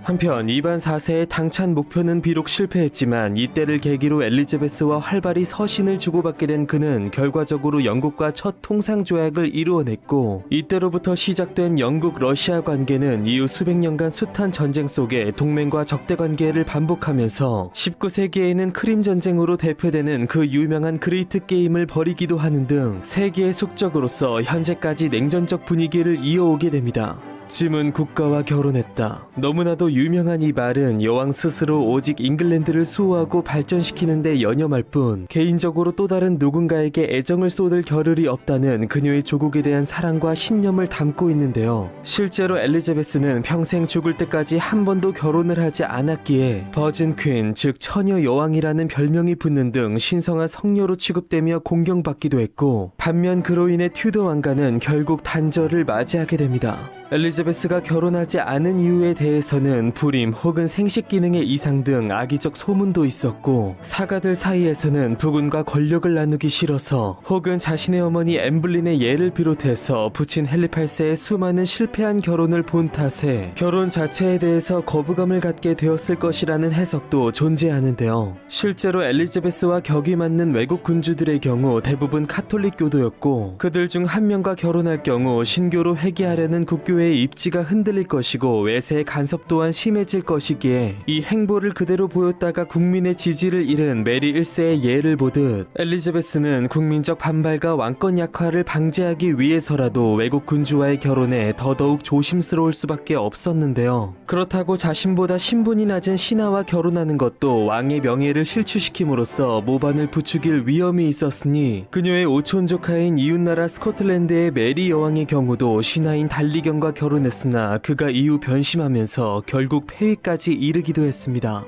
하지만 이러한 복잡한 이유를 차치하더라도 당시의 관념상 여성이 무엇보다 한 나라의 군주가 결혼을 하지 않아 후사를 갖지 않는 것은 심각한 문제였기에 끝없이 논란거리가 될 수밖에 없었는데요. 후계자가 없는 상태에서 혹여라도 여왕이 갑작스레 사망하여 왕위를 둘러싼 쟁탈전이 벌어진다면, 더군다나 카톨릭 교도가 왕위에 오른다면 더더욱 혼란스러울 것이기에 신하들은 여왕의 재위 내내 그녀가 부디 결혼할 것을 호소했으나 그녀가 결혼할 듯 끝까지 하지 않고 결국 40을 넘기게 되자 오히려 노산으로 인한 여왕의 죽음을 걱정하게 된 신하들은 더 이상 결혼에 대해 말하지 않게 됩니다. 한편 엘리자베스는 프랑스와 스페인 등 외세에 둘러싸인 잉글랜드의 형국에서 미혼이라는 신분을 오히려 중요한 외교 도구로서 활용했는데, 예를 들어 한 국가로부터 군사적 위협이 있으면 또 다른 국가와 결혼을 매개로 동맹을 맺어 이를 저지하고, 군사적 위협이 없어지면 다른 이유를 대 해당 국가의 동맹을 철회한 것인데요. 사실 이러한 행위는 기회주의자적 태도로 비춰질 수 있어 주변 국가 모두를 적으로 만들 위험이 있었지만, 엘리자베스는 완급 조절을 바탕으로 뛰어난 정치 외교 수완을 보이며 이 모든 것을 훌륭하게 피하고 극복해 나갔으니, 복잡한 현실과 여성으로서의 단점을 오히려 국가의 이익을 위한 장점으로서 활용한 그녀의 뛰어난 기치 아래 잉글랜드는 눈부신 발전을 위한 거대한 날개의 펄럭임을 점차 시작하게 됩니다.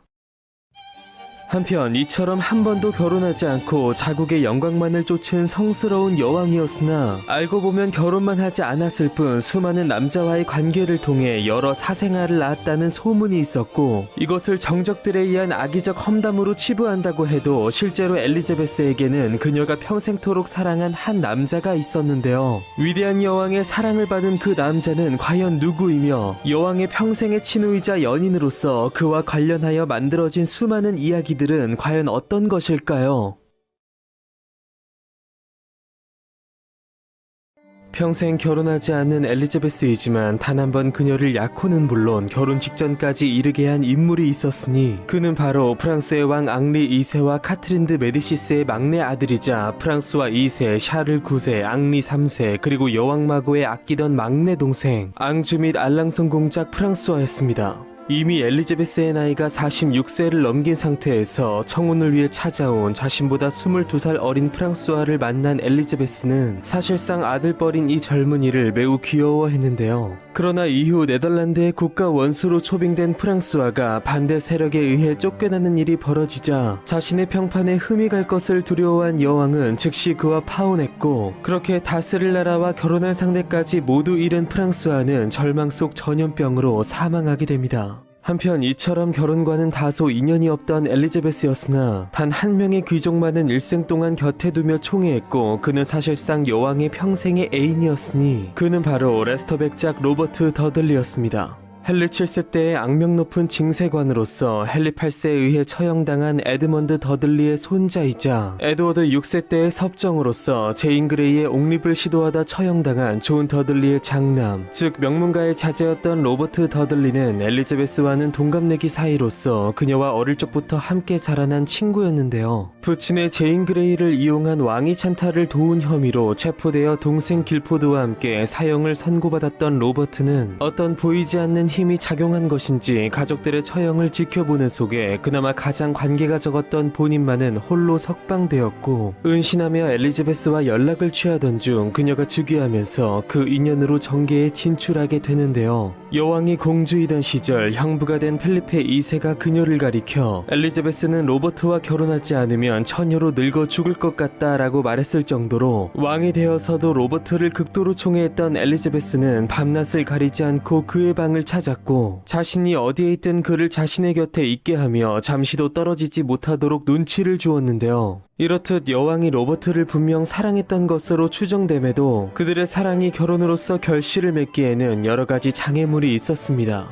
우선 왕의 배우자는 동등한 외국의 군주가 되는 것이 일반적이었으므로 명문 귀족임에도 여왕보다 신분이 낮았던 로버트는 그 한계를 쉽게 뛰어넘을 수 없었고 무엇보다 그가 지닌 최대의 오점은 바로 그가 반역죄로 처형당한 존 더들리의 아들이라는 것이었습니다. 또한 로버트가 왕의 총애를 믿고 거만하게 행동했던 탓에 엘리자베스의 충신들, 친가들조차도 그를 경계하고 멸시했으니 여왕이 더들리경과 결혼하는 것은 제발로 왕관을 내던지는 짓이라 여겨질 정도였는데요. 그 중에서도 또 하나의 큰 문제는 이미 로버트가 홀몸이 아닌 기혼자였고 그가 엘리자베스에게 지속적으로 구애하던 차 부인이 갑작스런 사고로 사망함에 따라 그가 여왕과 결혼하기 위해 아내를 살해했다는 의혹에 시달리고 있었다는 것입니다. 에드워드 6세 치세인 1550년 로버트는 지방 귀족의 딸인 에이미 롭사트와 결혼했고 머지않아 남편과 여왕의 관계를 알게 된 에이미는 둘의 관계 속에서 자신이 걸림돌이 되었음을 깨닫게 되는데요. 격양된 그녀는 심지어 아버지 스펜서 롭사트 준 남작에게 남편이 자신을 죽이려 한다는 편지를 쓰기도 했습니다.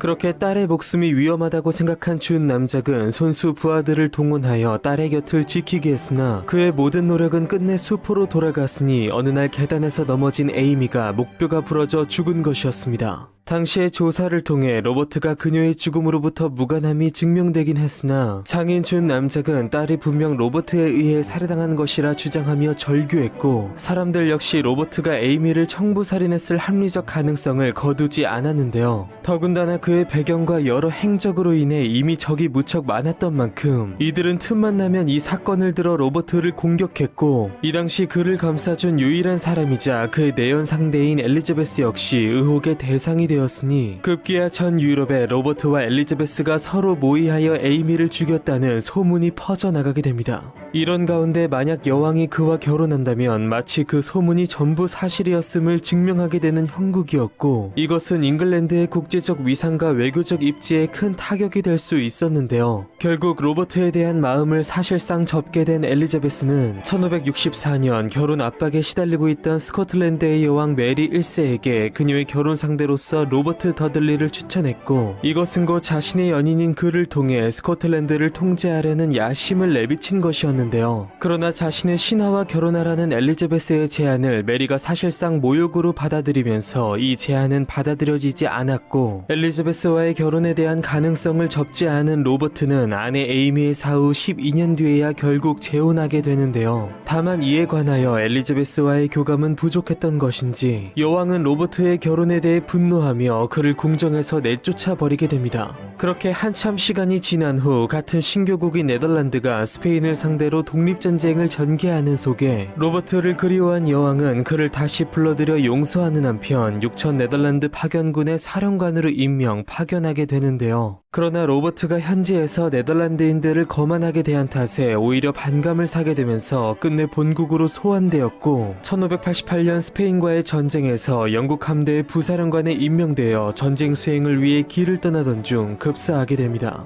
그의 죽음 소식을 들은 당시 55세의 엘리자베스 여왕은 며칠 동안 식음을 전폐할 정도로 슬퍼했고, 그가 죽기 전 자신에게 마지막으로 쓴 편지를 소중하게 간직하며 괴로움을 달랬는데요. 레스터 백작 로버트 더들리는 분명 인품에 문제가 있었고 그다지 능력이 뛰어난 인물 또한 아니었으나 힘든 시절 여왕의 든든한 버팀목이었고 친구이자 연인이었으며 평생 여왕에게 헌신하며 변함없는 충성을 바친 인물인 것만은 분명한 사실이었기에 그의 이름은 엘리자베스 1세의 생애를 말할 때 절대로 빼놓을 수 없는 영원한 꼬리표처럼 여전히 그녀를 따라다니고 있습니다. 한편 엘리자베스 1세가 즉위하던 30년 전으로 다시 돌아가 즉위와 함께 여왕은 결혼 문제를 넘어서 그보다 훨씬 중요한 종교 문제에 직면해 있었는데요. 신구교 세력이 치열하게 각자의 주장을 하며 대립하는 속에 개인적인 목적 혹은 신념만으로 이들을 분열 혹은 분열을 방조했던 부친과 누이와 달리 이들을 통합하고 국가의 발전과 안위를 이뤄내기 위한 대국적 결단을 해야 할 상황에 놓여 있었으니 그녀의 치세는 물론 향후 영국의 역사를 바꿔놓을 이 대국적 결단이란 과연 무엇일까요? 엘리자베스가 즉위하던 16세기 중반, 당시 잉글랜드는 종교로 인한 매우 불안정한 국제 정세 속에 놓여 있었으니 먼저 선왕 메리 1세의 남편 펠리페 2세가 다스리는 스페인은 가장 강력한 카톨릭 국가였고, 프랑스 역시 카톨릭 국가이나 프랑스판 개신교인 위그노가 등장한 이후 카톨릭과 이들의 갈등이 일어나면서 종교적 긴장 상태에 놓여 있었습니다. 무엇보다 프랑스는 잉글랜드와 오랜 적대 관계인 스코틀랜드와 동맹을 맺어 그들의 국왕 메리 스튜어트와 자국의 왕세자 프랑스와 2세를 결혼시켜 동군연합을 이루려 하고 있었고, 스코틀랜드의 섭정 마리드 기즈가 프랑스의 준 왕족이자 권력의 실세였던 기즈 가문 출신이었으므로 그녀의 딸인 국왕 메리 역시 자연스레 독실한 카톨릭 신자로 성장하여 잉글랜드의 잠재적 위협이 된 상태였는데요. 이러한 주변 열강들의 거센 위협 속에서 잉글랜드는 내부적으로 힘을 결속해도 모자랄 판에 지난 헨리 8세의 종교개혁으로부터 시작된 종교적 혼란 속 극심한 내부 갈등 중에 있었습니다. 잉글랜드의 종교개혁 과정을 잠시 간단히 정리해보면, 먼저 여왕의 부친 헨리 8세는 수장령을 반포한 장본인으로서 재혼을 통한 후계자 생산을 목적으로 교황청과의 분리 국교의 설립을 이루어냈고, 이북 동생 에드워드 6세는 성공의 기도서를 통해 국교의 신교적 정체성을 부여했으며, 이복 언니 메리 1세는 다시 카톨릭으로 복귀하려는 반동적 정책을 시행해 왔는데요. 이러한 상황에서 신교도인 엘리자베스가 새로운 왕으로 즉위하면서 잉글랜드에는 또다시 종교적 지각 변동이 일어나고 있었으니 기세가 오른 복음주의자들, 즉 신교도들의 경우 하루빨리 메리 1세의 반동 정책들을 거두고 예전처럼 잉글랜드 교회에 대륙의 개혁 신앙이 뿌리내리기를 바랬고, 반대파인 카톨릭 세력들의 경우 잉글랜드 내 카톨릭의 지위를 유지하기 위해서 엘리자베스를 메리처럼 강대국의 카톨릭 군주와 결혼시키려 하는 등 갖은 힘을 쓰고 있던 상황이었는데요. 이처럼 혼란 속에 갓 즉위한 여왕은 양측 세력이 팽팽히 대립하는 상황에서 자신의 소신과 신앙을 지키면서도 잉글랜드의 미래를 위해서 이들을 적절히 봉합해야 하는 난감하면서도 엄중한 상황에 놓이게 됩니다. 신교도 세력을 등에 업고 왕비가 된 엠블린의 딸이자 사실상 친모의 역할을 한 신교도 캐서린파의 영향으로 인해 엘리자베스는 분명 신교도로 자라났으나 종교가 아픔이고 복수의 수단이었으며 삶의 전부였던 메리와 달리 그녀는 광신도가 아니었던 만큼 신구교를 가리지 않고 종교적 극단성과 광신적 행위를 배격했으니 그녀야말로 상처 입은 잉글랜드인들의 마음을 봉합할 수 있는 적임자라 할 수 있었는데요. 양측의 입장을 살피며 합리적 해결 방안을 모색한 그녀는 대륙의 루터파와 칼뱅파처럼 완전한 신교로서의 국교회로 선회하는 것이 아니라 가톨릭의 전례를 그대로 유지하되 교리만 개신교로 바꾼 중도적 정책을 제안하게 됩니다. 그렇게 그녀의 재위 불과 1년 차인 1559년 부친 헨리 8세의 반교황 법령을 되살린 새로운 수장법을 의회에 통과시킴으로써 새로운 수장령 즉 통일령을 선포한 엘리자베스는 가톨릭의 정치적 간섭을 배제하는 한편 영국 국교회를 복귀시키고 국왕인 자신을 국교회의 상징적 수장으로 선언하게 되는데요. 카톨릭적 요소로서 주교에 의한 교회 통치를 유지한 여왕은 선왕 메리가 제정한 카톨릭 법령들을 모조리 철폐시키는 속에 전전왕 에드워드 6세 시대에 행해진 예식상의 신교적 개혁들을 대부분 계승 및 수용하게 됩니다.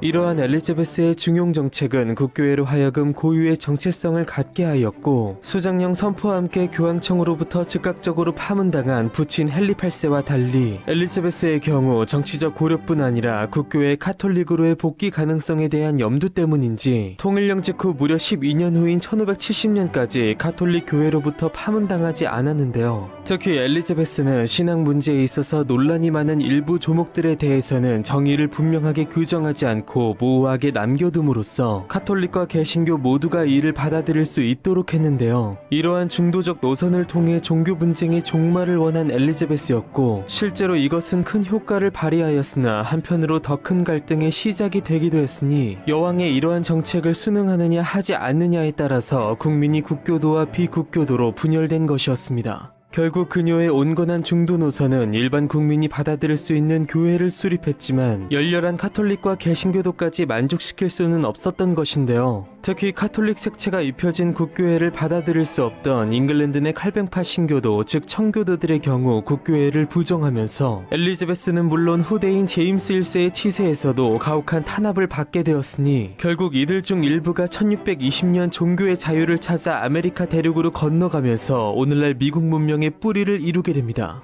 반면 떠나지 않고 잉글랜드에 남은 청교도들은 제임스 1세의 치세를 넘어 후임 찰스 1세의 치세에서도 국교회를 앞세운 왕과 충돌하면서 계속해서 갈등을 일으켰고 끝내 왕을 죽이고 영국 역사상 유일무이한 공화국을 탄생시키는 청교도 혁명 즉 10년의 영국 내전의 주역들로 나타나게 됩니다. 한편 선왕 메리의 불과 5년 치세에서 무려 300여 명이 종교적 이유로 처형 및 옥사당한 것과 달리 엘리자베스의 치세에서는 45년의 긴 재위 기간에도 불구 단 20여 명만이 죽음을 맞이했는데요. 심지어 그마저도 엘리자베스의 재위 초기 12년간은 처형이 없었고 1570년대 이후 여왕을 죽이고 노폭 공작과 메리 스튜어트를 옹립하려 한 카톨릭 세력의 음모 등 반역죄에 대한 처벌만이 있었을 뿐인데요. 이러한 차이가 있는 데는 실제로 무자비했던 선왕 메리 1세와 달리 엘리자베스의 경우 처형보다는 벌금형과 구금을 선호했고 프랑스와 스페인 등 카톨릭 강대국들에게 둘러싸인 형국에서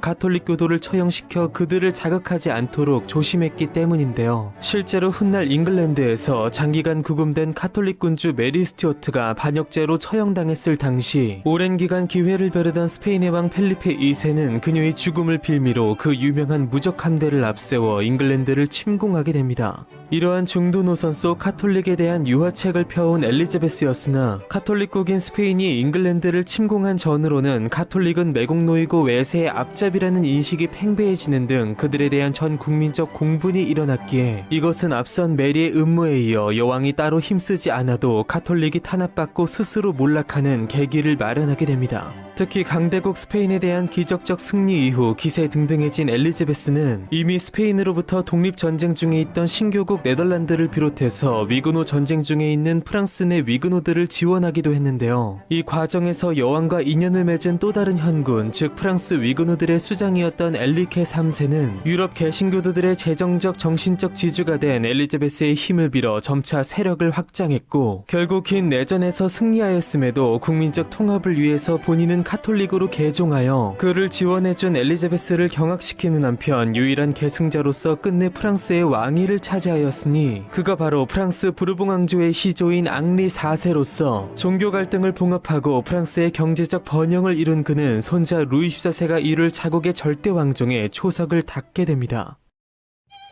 통일령을 통해 국교의 정체성을 확립하는 한편 선왕 메리와 다른 중도적 노선으로 국내 카톨릭과 개신교의 갈등을 봉합한 엘리자베스 1세. 가장 중요한 종교 문제를 해결한 그녀는 이제 새로 등장할 뛰어난 신하들의 뒷받침하 자국의 발전을 위한 거침없는 행보를 걷게 되었으니 오랜 뒷걸음질을 멈추고 이제 그녀의 치세에서 화려하게 빛날 잉글랜드의 미래에는 과연 어떤 일들이 기다리고 있을까요?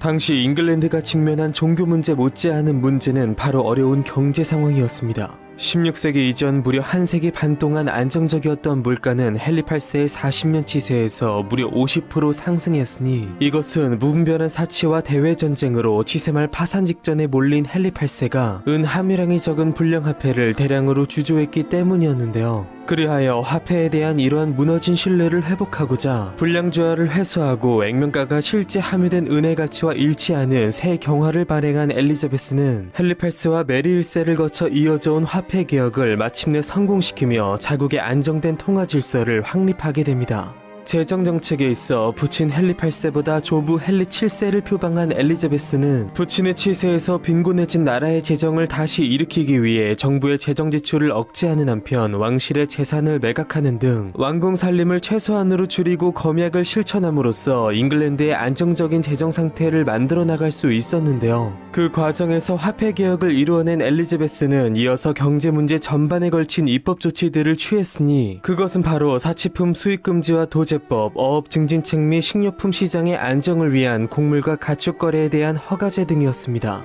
한편 여왕은 왕의 자문기관인 추미런과 균형적 관계를 유지하며 그들을 중심으로 수많은 인재들을 등용했으니 그들은 바로 먼저 수많은 군사적 외교적 위기에서 탁월한 능력을 보인 프랜시스 월싱햄, 그리고 여왕의 치세 전반에 걸쳐 그녀의 분신처럼 활약하며 국왕이 버금가는 권력과 존재감을 과시한 윌리엄 세실 등이었습니다. 한편 중상주의의 대두 속 모직물 공업 육성을 장려한 여왕은 이것을 통해 급속한 경제 발전을 이루어낸 반면 양을 키우기 위해 목축지를 확대한 울타리치기 운동, 즉 인클로저를 유발시킴에 따라 농경지가 줄어들면서 일자리를 잃는 농촌 노동자가 대거 발생하는 속에 빈부격차와 실업률 등 새로운 사회 문제를 야기시키기도 했는데요. 특히 여왕의 치세 말년에 극심한 기근이 들면서 빈자들의 완전한 몰락 혹은 나아가 폭동을 두려워한 여왕과 의회는 각 교구의 빈민 감독관을 두고 이들로 하여금 확실한 생계수단이 없는 사람에게 주거와 일자리를 마련해주도록 권한을 부여하는 등 그동안 교회가 관리하는 자선의 영역이었던 빈민구제를 국가가 책임지도록 하는 특별한 법을 제정했으니 이것이 바로 사회복지 실현을 위해 국가가 개입한 최초의 사례로서 사회복지의 시초로 여겨지는 구빈법이었습니다.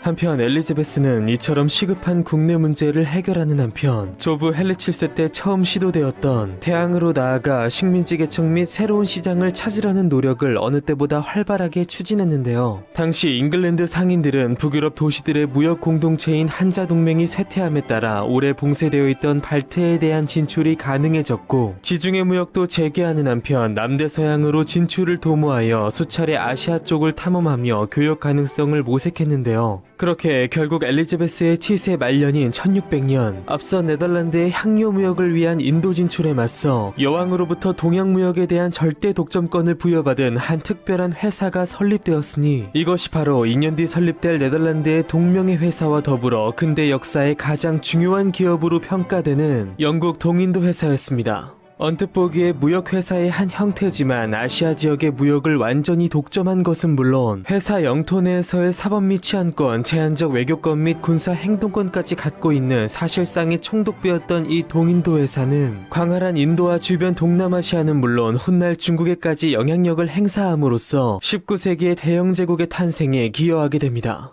한편이 못지않게 대항해 시대의 선구자 스페인을 따라 아메리카 식민지 개척에도 적극적이었던 엘리자베스는 리처드 그랜빌, 험프리 길버트, 월터 롤리 등의 탐험가들을 등용했고 그중 가장 유명한 월터 롤리는 여왕의 치세에 길이 남을 중요한 성과를 거두게 되는데요. 바다를 지배하는 자가 세계를 지배한다. 이 명언의 주인공 여왕이 지나가는 곳에 진흙탕이 있자 자신의 망토를 벗어서 깔았다는 일화로 유명한 월터 롤리는 1584년 여왕의 지원 아래 항해를 떠나 현재 미국 플로리다 북부 지역에 도착했고 해당 지역의 이름을 처녀 여왕인 엘리자베스를 기념하며 명명하였으니 이곳이 바로 북부의 매사추세츠 주와 더불어 훗날 미국의 기초를 형성한 것은 물론 무려 8명의 미국 대통령을 배출하며 남부의 상징으로 여겨지게 되는 버지니아였습니다. 이후로도 항해 이후에 다방면으로 자제를 보이며 여왕의 총애와 후원을 받은 월터 롤리는 최초로 감자와 담배를 영국으로 도입하는 등 많은 업적을 남겼으나 이후 여왕의 시녀 레이디 베스를 유혹하여 임신시킨 죄로 감옥에 갇히면서 모든 신임을 잃고 다시는 중용되지 못했는데요. 한편 월터 롤리가 개척한 이 버지니아에는 당시 100명의 식민이 파견되어 본격적인 개척에 나섰으나 모두 풍토병에 걸려 죽으면서 실패했고 이후 20여 년의 세월이 흘러 여왕이 후임왕이 된 제임스 1세는 이곳에 영국이 아메리카 대륙에 건설한 최초의 영국 개척지인 제임스타운을 설립하게 되는데요. 이 제임스타운을 중심으로 한 버지니아 식민지는 12년 뒤 필그림 파더스에 의해 개척된 플리머스 식민지와 더불어 훗날 13개 식민지로 발전하여 결국 영국으로부터 독립을 선포 8년간의 전쟁 끝에 자유를 쟁취하게 되니 이것이 바로 세계 최초의 민주주의 국가이자 훗날 초강대국이 되어 세계 역사의 최종 승자로 우뚝 서게 되는 아메리카 합중국 즉 미국이었습니다.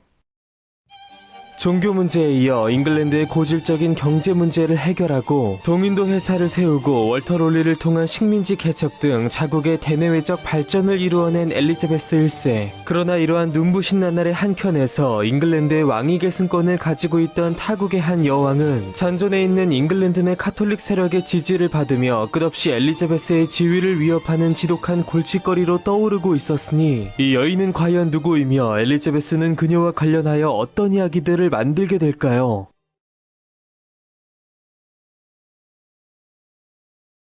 헨리 8세의 두 번째 왕비 엠블린이 간통죄로 처형당하면서 당시 3살에 불과했던 그녀의 딸 엘리자베스는 사생아로 격하되었고 이후 6번째 왕비 캐서린 파의 노력으로 결국 왕위 계승권은 회복되었으나 끝까지 적자로는 인정이 안 되었기에 엘리자베스에게는 그녀의 정통성을 심하게 위협하는 사생아 출신의 여왕이라는 꼬리표가 늘 따라다녔는데요. 이러한 상황에서 선왕 메리 1세를 따르던 잉글랜드 내 카톨릭 세력들은 엘리자베스의 중용적 태도에도 불구하고 어떻게든 그녀를 몰아내고 잉글랜드 내 카톨릭을 부활시키겠다는 결코 헛되지만은 않은 꿈을 가지고 있었습니다. 단 잉글랜드 내에서는 그들이 추대 가능한 튜더 왕가의 혈족이 더 이상 남아있지 않았던 만큼 국외로 눈을 돌려 튜더가의 피를 이어받은 유일한 한 명의 인물을 점짓게 되는데요. 그녀는 바로 헨리 7세의 장녀이자 헨리 8세의 누이인 마거리 튜더의 손녀이며 엘리자베스에게는 9살 어린 오촌 조카로서 잉글랜드의 왕위 계승권을 가지고 있는 스코틀랜드의 여왕 메리 스튜어트였습니다. 180cm의 엄청난 신장과 빼어난 미모, 무엇보다 비록 직계는 아니지만 같은 튜더 왕가의 후손이고 엘리자베스와 같은 복잡한 가계 문제가 없어 정통성이 흠결이 없던 메리는 그녀의 부친 제임스 5세가 요절하면서 태어나자마자 여왕이 되었고 오랜 프랑스에서의 궁정 생활을 거쳐 프랑스의 왕비까지 지내는 등 불우한 어린 시절을 보낸 엘리자베스와 달리 어릴 적부터 매우 화려한 삶을 살아오며 그녀가 발을 내디딘 모든 곳에서 극진한 대접을 받아왔는데요. 무엇보다 외가로 프랑스의 명문가인 기지가의 후손으로서 독실한 카톨릭 신자였던 그녀는 엘리자베스가 자녀를 갖지 않을 경우 잉글랜드의 가장 유력한 왕위 계승 후보였고 더 나아가 아예 처음부터 사생아인 엘리자베스보다 메리에게 왕위 계승의 정당성이 있음이 주장되었을 만큼 잉글랜드 내 카톨릭 세력들로부터 전폭적인 지지를 받고 있었습니다. 실제로 나름의 야심가였던 메리 역시 자신의 잉글랜드의 왕위 계승권을 주장한 바 있던 만큼 엘리자베스는 옛날 에드워드 6세와 메리의 약혼이 깨졌을 당시 헨리 8세가 누이 마거릿의 후손들의 계승권을 박탈한 사실을 적시하는 한편 자신 역시 의회로부터 적자 승인을 받음으로써 혼란을 잠재웠는데요. 그러나 이미 메리에게 지울 수 없는 상처를 입은 그녀는 적지 않은 반감을 품게 되었고 한 번도 서로 만난 적이 없음에도 불구하고 갈등의 골이 깊어진 두 사람은 평생에 걸쳐 열등감과 우월감이 교차하는 복잡한 관계를 형성하게 됩니다. 한편 여기까지만 보면, 아니 실제로 이 당시까지만 해도 모든 면에서 엘리자베스보다 한층 우월해 보이던 메리였으나 각자가 왕으로서의 본격적인 여정을 시작하게 된 이후 그들의 삶은 급속도로 뒤바뀌어 나가게 되는데요. 어릴 적부터 프랑스에서 성장했으며 자라서는 프랑스의 왕비로 살았던 메리는 남편 프랑스와 2세와 모친 마리드 기지가 연이어 죽으면서 고국 스코틀랜드에 돌아와 왕으로서 통치를 시작하게 됩니다. 그러나 당시 대륙의 개혁 신학이 유입 발전되면서 스코틀랜드는 잉글랜드 못지않게 종교적으로 분열된 상태였고, 독실한 카톨릭인데다 사실상 프랑스인으로서 조국 내 생활에 쉽사리 적응하지 못한 메리는 스코틀랜드 통제에 대한 야심을 숨기고 자신의 애인 로버트 더들리를 신랑감으로 추천한 엘리자베스의 호의를 거부한 뒤 또 다른 마거릿 튜더의 외손자로서 자신처럼 잉글랜드의 왕위 계승권이 있던 달리경 헨리 스튜어트와 두 번째 결혼을 하게 되는데요. 메리와 헨리는 결혼 초기 아들 제임스를 낳는 등 무난한 결혼 생활을 영위했으나 메리가 그녀의 시종 리치오를 지나치게 총애한 탓에 이들을 질투한 헨리가 메리를 적대하는 신교파 귀족들의 도움을 받아 리치오를 살해한 뒤 이용 가치가 다한 헨리 역시 살해당하면서 스코틀랜드 정계는 아수라장이 되어버렸는데요. 이 과정에서 자의인지 타의인지 메리가 남편 헨리를 살해한 것으로 의심되는 보스엘 백작과 세 번째 결혼을 하면서 그녀의 평판은 바닥을 쳤고,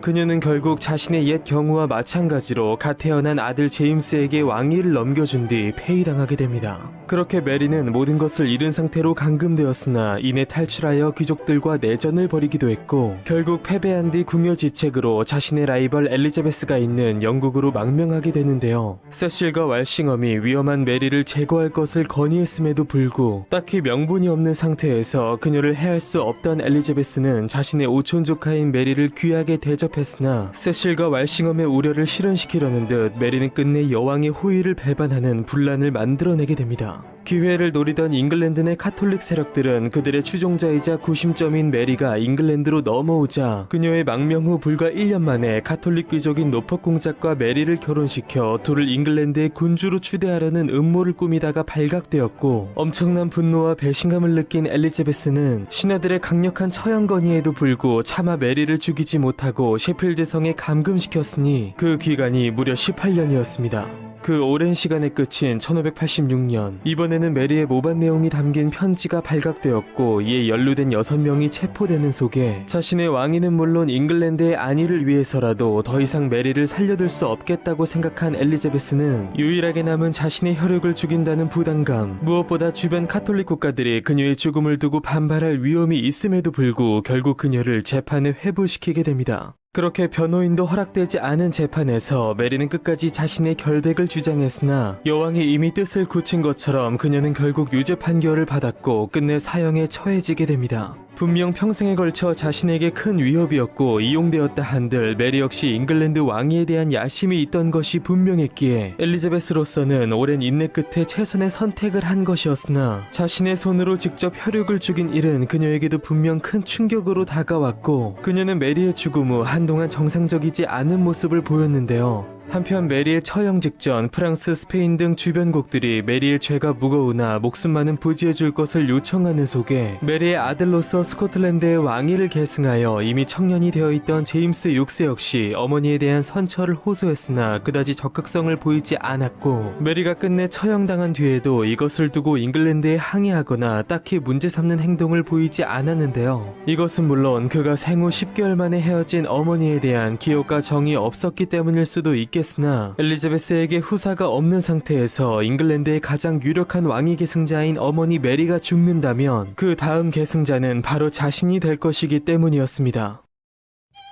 엘리자베스와는 전혀 반대되는 카톨릭 신자이자 스코틀랜드의 여왕, 무엇보다 정통성을 갖춘 계승자로서 그녀와 평생에 걸쳐 라이벌 관계를 형성했으나 결국 비극적 최후를 맞이한 메리 스튜어트. 한편 태양의 시대의 선고자로서 후발주자인데다 엘리자베스에 의해 신교국으로 변모한 잉글랜드를 경계하며 호시탐탐 기회를 엿보던 스페인의 왕 펠리페 2세는 카톨릭 군주인 메리의 처형을 명분으로 삼아 잠재적 라이벌인 잉글랜드에 대한 대대적 침공을 준비하고 있었으니, 유럽 변방의 후진국인 잉글랜드의 군주로서 재위 30년차 세계 최강의 대국을 상대하게 된 엘리자베스 1세. 세계의 대결로 불리게 될 이 전쟁은 과연 어떻게 펼쳐질 것이며 엘리자베스는 과연 위기에 빠진 조국을 구해낼 수 있을까요?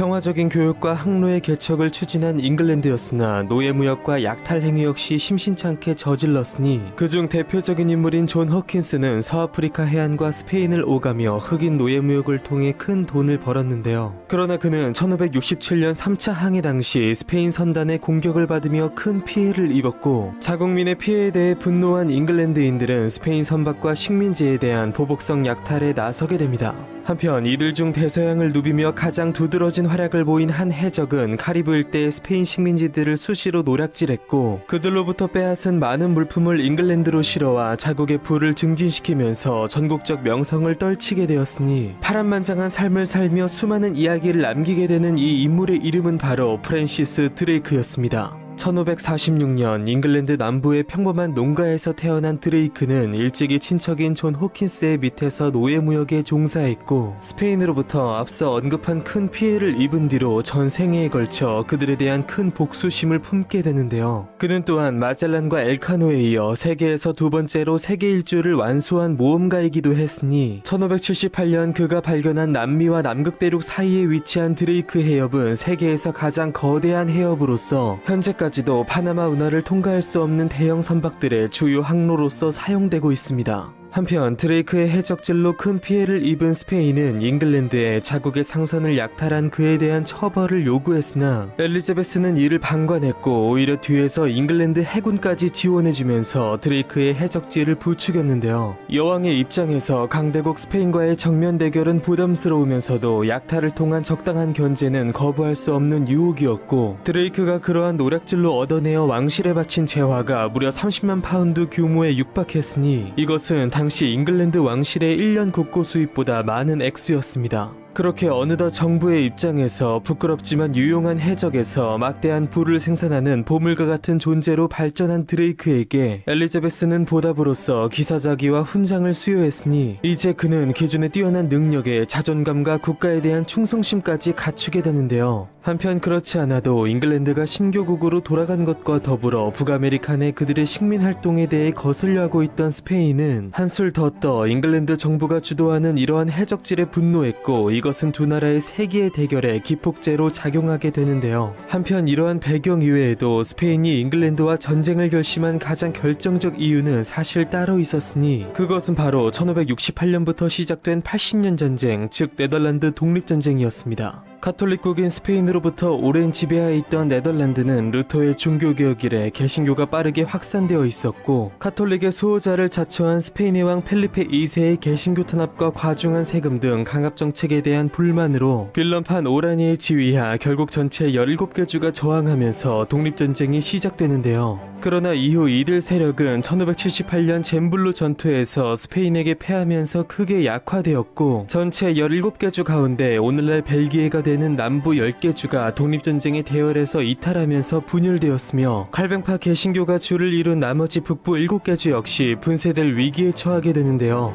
이러한 상황에서 엘리자베스가 통치하는 잉글랜드가 재정적으로는 물론 로버트 더들리 등이 이끄는 군대를 파견해 같은 개신교 세력인 네덜란드를 지원하면서 스페인의 분노를 샀고 비슷한 시기에 벌어진 가톨릭 군주 메리 스튜어트에 대한 처형은 스페인에게 침략에 대한 결정적 명분을 주게 되는데요. 17년 전 레판토 전투에서 오스만 제국의 유럽 진출을 저해하는 등 뛰어난 성과를 바탕으로 군사적 사기와 자부심이 상당했던 펠리페 2세는 네덜란드를 효과적으로 진압하기 위해서라도 오래전부터 거슬리던 잉글랜드를 먼저 제압해야겠다는 생각을 했고 결국 그들의 자부심인 아르마다 즉 무적함대 130척을 앞세워 잉글랜드를 침공하게 되었으니 이것이 바로 잉글랜드와 스페인 양국의 운명을 결정지은 잉글랜드 스페인 전쟁의 진정한 시작이었습니다. 당시 잉글랜드는 여왕의 조부인 헨리 7세 때부터 시작하여 헨리 8세의 치세를 거치며 상당한 규모의 해군력을 갖추고 있었고 그들의 유산을 물려받은 엘리자베스 역시 16세기의 대표적 범선인 갤리언선을 대규모로 보유하면서 근대적 해군으로 재무장해 있었는데요. 1588년 5월 리스본 항구에서 출발한 스페인의 무적함대는 악천후와 질병에 시달리며 지체된 탓에 7월 중순에야 잉글랜드 해협에 도달할 수 있었고 이들의 동태를 주시하고 있던 있던 잉글랜드 함대는 총사령관 찰스 하워드의 지휘하 더 이상 해적이 아닌 엄연한 해군 제독으로서 당당히 출전한 드레이크의 활약 속 칼레항과 앞바다에 정박해 있는 무적 함대에게 화공을 퍼붓게 되는데요. 잉글랜드의 화공선을 피하기 위해 닷줄을 끄는 무적 함대는 배가 표류하며 좌충우돌하는 속에 괴멸적 타격을 입게 되었으니 이것이 바로 기원전 벌어진 고대 그리스와 페르시아의 살라미스 해전과 100년 전 벌어진 조선과 일본의 한산대첩, 120년 뒤 벌어지는 프랑스와 잉글랜드의 트라팔과 해전과 더불어 오늘날 세계 4대 해전이라는 비공식적 명칭으로 회자되는 칼레 해전이었습니다. 그렇게 전의를 상실한 스페인 함대는 결국 퇴각을 감행했으나 이번에는 북해에서 폭풍우를 만나 상당수의 배가 파손 및 침몰되었고 떠나올 때의 절반도 채 안 되는 53척만이 스페인으로 귀향하게 됩니다. 그렇게 당대 최강국을 상대로 승리를 거두고 위기에 처한 이웃 개신교 국가를 구함으로 명분과 실리를 모두 챙긴 잉글랜드는 국제적 위상이 크게 상승되는 속에 자신들이 이루어낸 성과에 대하여 민족적 자긍심을 갖게 되었고 모두가 일치단결하여 적을 물리쳤다는 공동의 경험을 통해 전 국민적 일체감과 공동체 의식이 고양되면서 깊은 애국심으로 나타나게 됩니다. 한편 이 칼레 해전 이후로 스페인이 몰락하고 잉글랜드가 대서양에 제해권을 쥐었다고 흔히들 알려져 있으나 이것은 사실과 큰 차이를 보이고 있으니 실제 역사는 이러합니다. 무적 함대를 격파하며 기세가 오른 엘리자베스의 잉글랜드는 이듬해 드레이크를 제독으로 스페인의 대규모 원정군을 파견했으나 이번에는 잉글랜드가 대패했으니 그들은 이 원정에서 15,000의 사상자를 내고 40척의 선박을 잃는 등 스페인이 앞서 입은 것보다 더 큰 피해를 입으며 사실상 더 이상의 해상 교전 능력을 상실하게 됩니다. 다만 이후 다시 승기를 잡은 스페인이 함대를 재건해 1596년과 1597년 두 차례 원정군을 파견했으나 폭풍 등의 자연재해로 패배했고 전쟁의 당사자였던 엘리자베스 1세와 펠리페 2세 두 왕 모두 사망한 이후인 1604년 잉글랜드와 스페인 양국은 런던에서 평화협정을 맺음으로써 아무런 실속 없이 재정 부담만 가중시키는 이 전쟁을 끝내게 되는데요. 이로써 잉글랜드는 스페인으로부터 종교에 대한 압박은 물론 오랜 군사적 위협으로부터 벗어났으며 스페인 역시 잉글랜드로부터 해적질 및 네덜란드 독립군에 대한 지원 중단이라는 적지 않은 성과를 얻게 되는데요. 이후로도 스페인은 군사 강국으로서 명맥을 유지했으나 이어진 30년 전쟁을 통해 네덜란드를 완전히 잃으면서 추락의 길을 걷게 되었고 엘리자베스 7세 말년에 유명한 동인도 회사를 설립한 잉글랜드는 이어진 제임스 1세의 치세에서 식민지 개척을 본격적으로 개시해 북아메리카의 제임스 타운을 세움으로써 그들의 찬란한 미래인 대영 제국을 향한 첫 신호탄을 쏘아 올리게 됩니다. 해적에서 영웅이 된 프랜시스 드레이크의 활약 속 개신교 세력권의 수호를 자처하며 라이벌 스페인의 무적 함대를 무찌르고 영국의 자존심을 지켜낸 엘리자베스 1세 외세와의 대결에서의 승리로 국민적 결속과 일체감이 생겨나는 속에 전례 없는 사회적 호황을 맞게 된 잉글랜드는 이제 분야를 가리지 않고 수많은 인재들이 활약하는 황금의 시대를 열게 되었으니 앞선 내부적 개혁과 대외적 승리는 물론 여왕이 이루어낼 또 하나의 눈부신 성과는 과연 어떤 것일까요?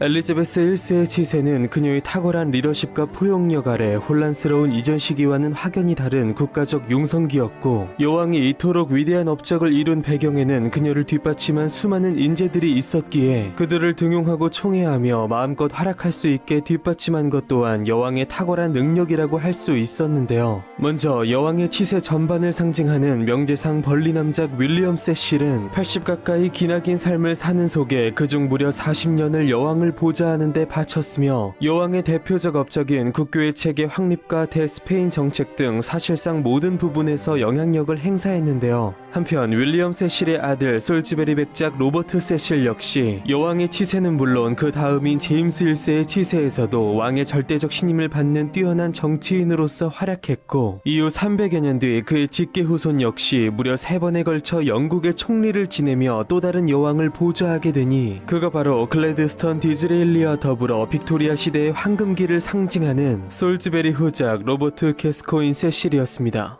한편 세실과 함께 여왕의 또 다른 한 축을 보좌한 인물은 바로 프랜시스 왈싱엄이었으니 유럽 최초로 조직적인 정보 네트워크를 형성한 그는 수많은 외교적 군사적 위기 속에서 지혜를 발휘하며 엘리자베스의 치세를 빛내게 됩니다. 이처럼 세실과 왈싱엄 등의 명정치인, 앞서 소개된 월터 롤리, 프랜시스 드레이크 등의 항해가들, 여왕의 연인이자 신복이었던 로버트 더들리는 물론 로버트 데버루, 마운트 조이, 필립 시드니 등 수많은 인재들이 여왕의 치세에서 활약했는데요. 엘리자베스는 홀로 모든 일을 처리하는 것이 아닌 이처럼 각 분야의 인재들을 알아보고 등용하여 적절히 아우르며 활용했으니 종교적 사회적 혼란 속 바람잘 날이 없던 16세기에서 이처럼 걸출한 신하들을 곁에 두고 최대한 능력을 발휘시키면서도 왕권을 넘보거나 권력을 함부로 좌지우지 못하게 했으니 엘리자베스의 군왕으로서의 리더십은 실로 대단한 것이었습니다. 한편 이것은 그녀의 라이벌이었던 스페인의 펠리페 2세와 매우 비교되는 부분이었는데요. 신하들을 신뢰하지 못하고 홀로 집무실에 틀어박혀 직접 국가의 사무를 전부 관장하려 했던 그는 고생은 고생대로 하면서도 효율적인 국정 운영을 이루지 못했고, 이것은 그의 치세에서 스페인이 최전성기를 구가하면서도 동시에 몰락의 시작점이 되는 하나의 계기가 됩니다.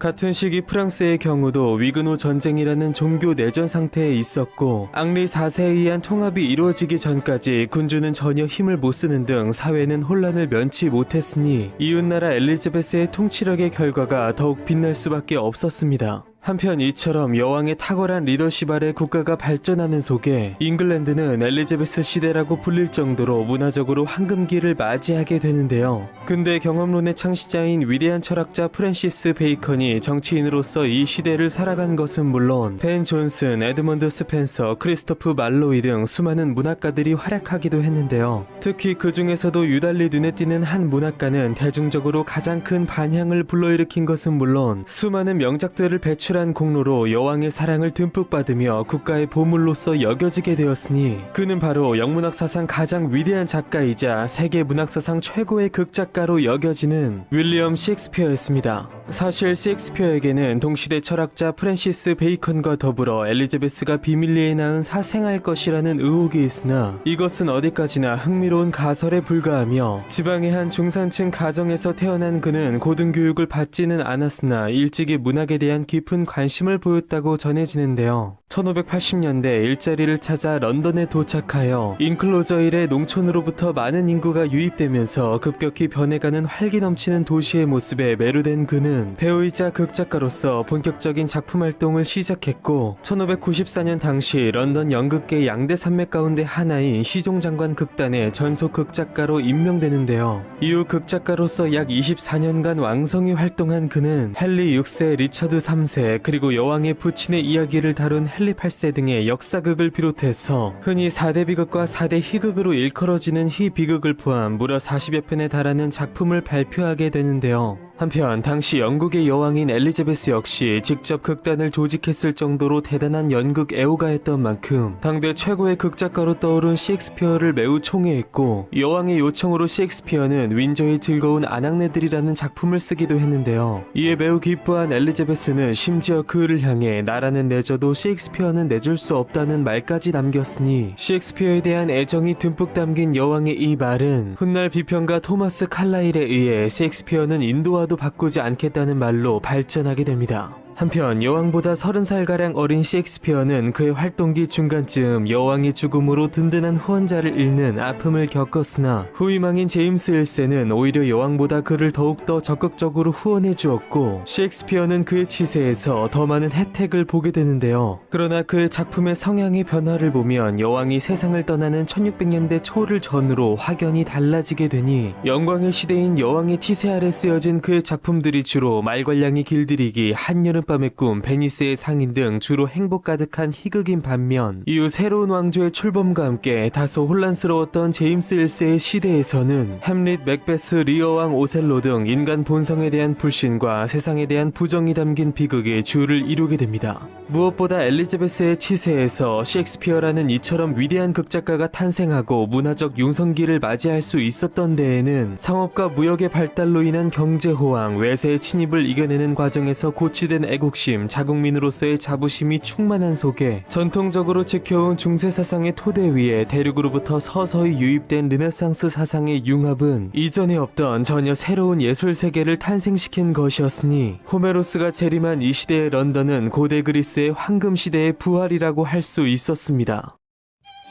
종교개혁과 더불어 다양한 제도를 통한 내부개혁, 식민지 개척은 물론 강대국을 상대로 한 대외전쟁에서의 승리에다 문화적으로까지 황금의 시대를 구가한 엘리자베스 1세. 그러나 이러한 영광의 시대 뒤에 숨겨진 여왕의 말년은 비극으로 변해가는 셰익스피어의 작품처럼 매우 어둡고 참혹한 시절이었으니 결코 미사여구만으로 점철될 수 없는 혼란의 엘리자베스 시대의 말기에는 과연 어떤 일들이 기다리고 있는 것일까요?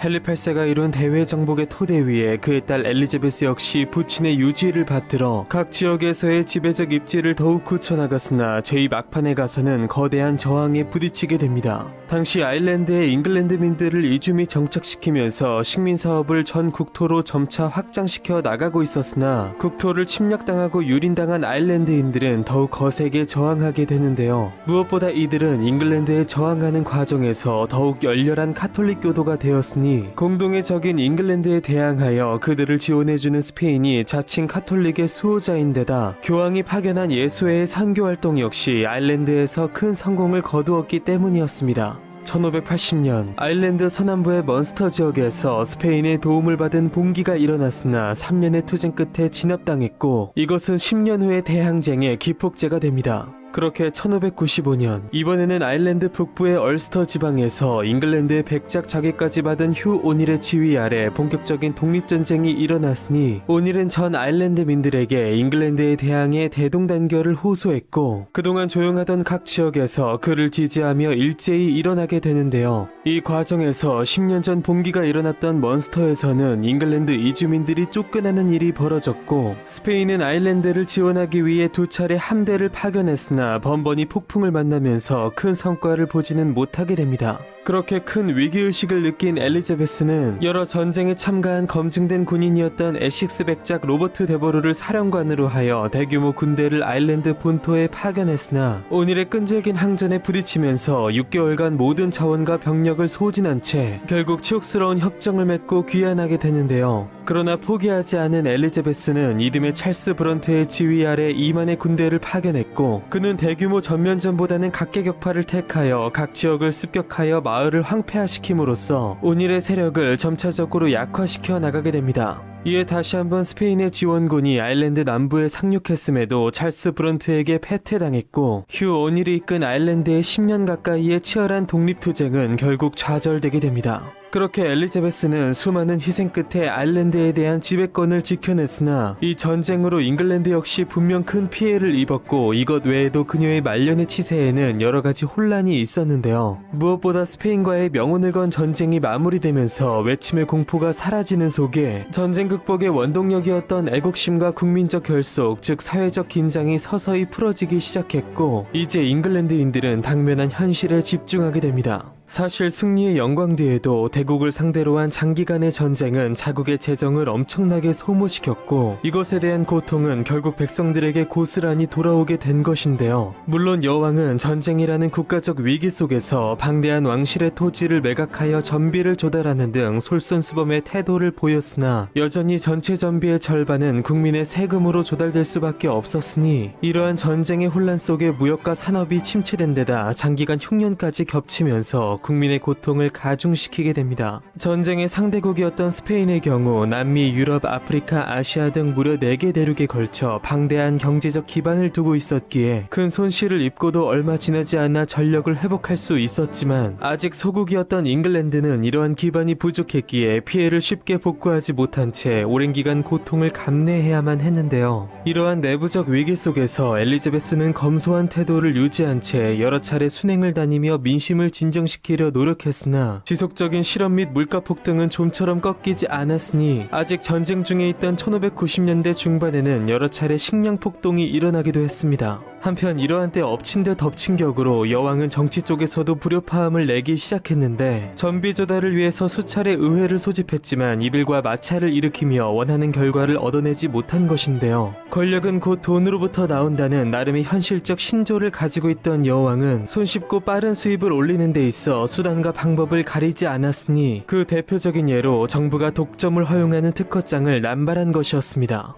이렇게 필수 불가결한 생활용품에 대해서 독점이 허용되자 이는 독점업자만 이득을 취하게 할 뿐 물가 상승을 유발하여 백성의 고통을 가중시켰으니 이제껏 여왕의 현명한 통치에 순순히 복종하던 의회는 전비 지원은커녕 반독점을 내세우며 여왕을 몰아붙인 것인데요. 이렇게 여왕과 의회는 격렬히 부딪혔고 때마침 양 극단의 카톨릭과 청교도들이 조장하는 종교적 갈등도 슬슬 다시 고개를 들고 있었으니 이러한 분열적 현상은 여왕의 사후 스튜어트 왕조의 시대에서 벌어질 비극의 작은 씨앗이 됩니다. 한편 이러한 때 여왕의 총신들이 보이는 문제적 행각은 정부에 대한 대중의 증오심을 더욱 가중시켰는데요. 그중 대표적인 인물이 바로 앞서 아일랜드 정벌에 나섰던 로버트 데버루였으니 흥미롭게도 그는 여왕의 오랜 연인 로버트 더들리가 여왕과의 결혼을 단념하고 재혼한 레티스 눌리스의 아들이었는데요. 60을 바라보는 여왕의 사실상 아들뻘인 30대의 젊은 나이였던 데버루는 넘치는 매력으로 각종 요직에 임명되는 등 여왕의 총애를 받았고 궁극에는 아일랜드의 총독으로 임명되어 반란 진압을 위한 원정에 떠나게 됩니다.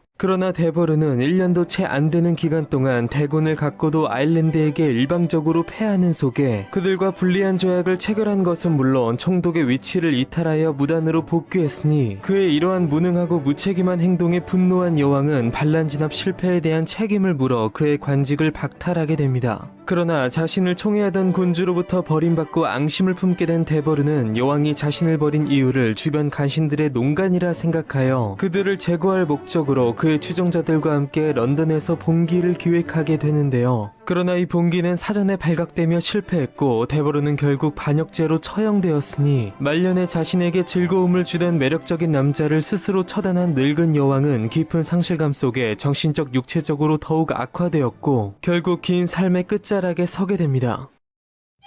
혁신적인 개혁과 대외적 성과로 잉글랜드의 영광을 추구했으나 말년에 불어닥친 경제난과 수차례 반란으로 인한 순환 속 결국 생애 막바지에 다다른 엘리자베스 1세. 그녀의 시간이 얼마 남지 않은 상황에서 한 번도 결혼하지 않고 자식을 갖지 않은 여왕의 후임이 누가 될 것인가에 대해 세간의 이목이 집중되고 있었으니 그녀의 후대를 이끌어갈 새로운 왕은 과연 누가 될 것이고 평화적 정권 이양이란 도대체 가능한 것이며 마지막 순간만을 남겨둔 여왕의 생애 속에는 과연 어떤 이야기들이 더 남아있을까요?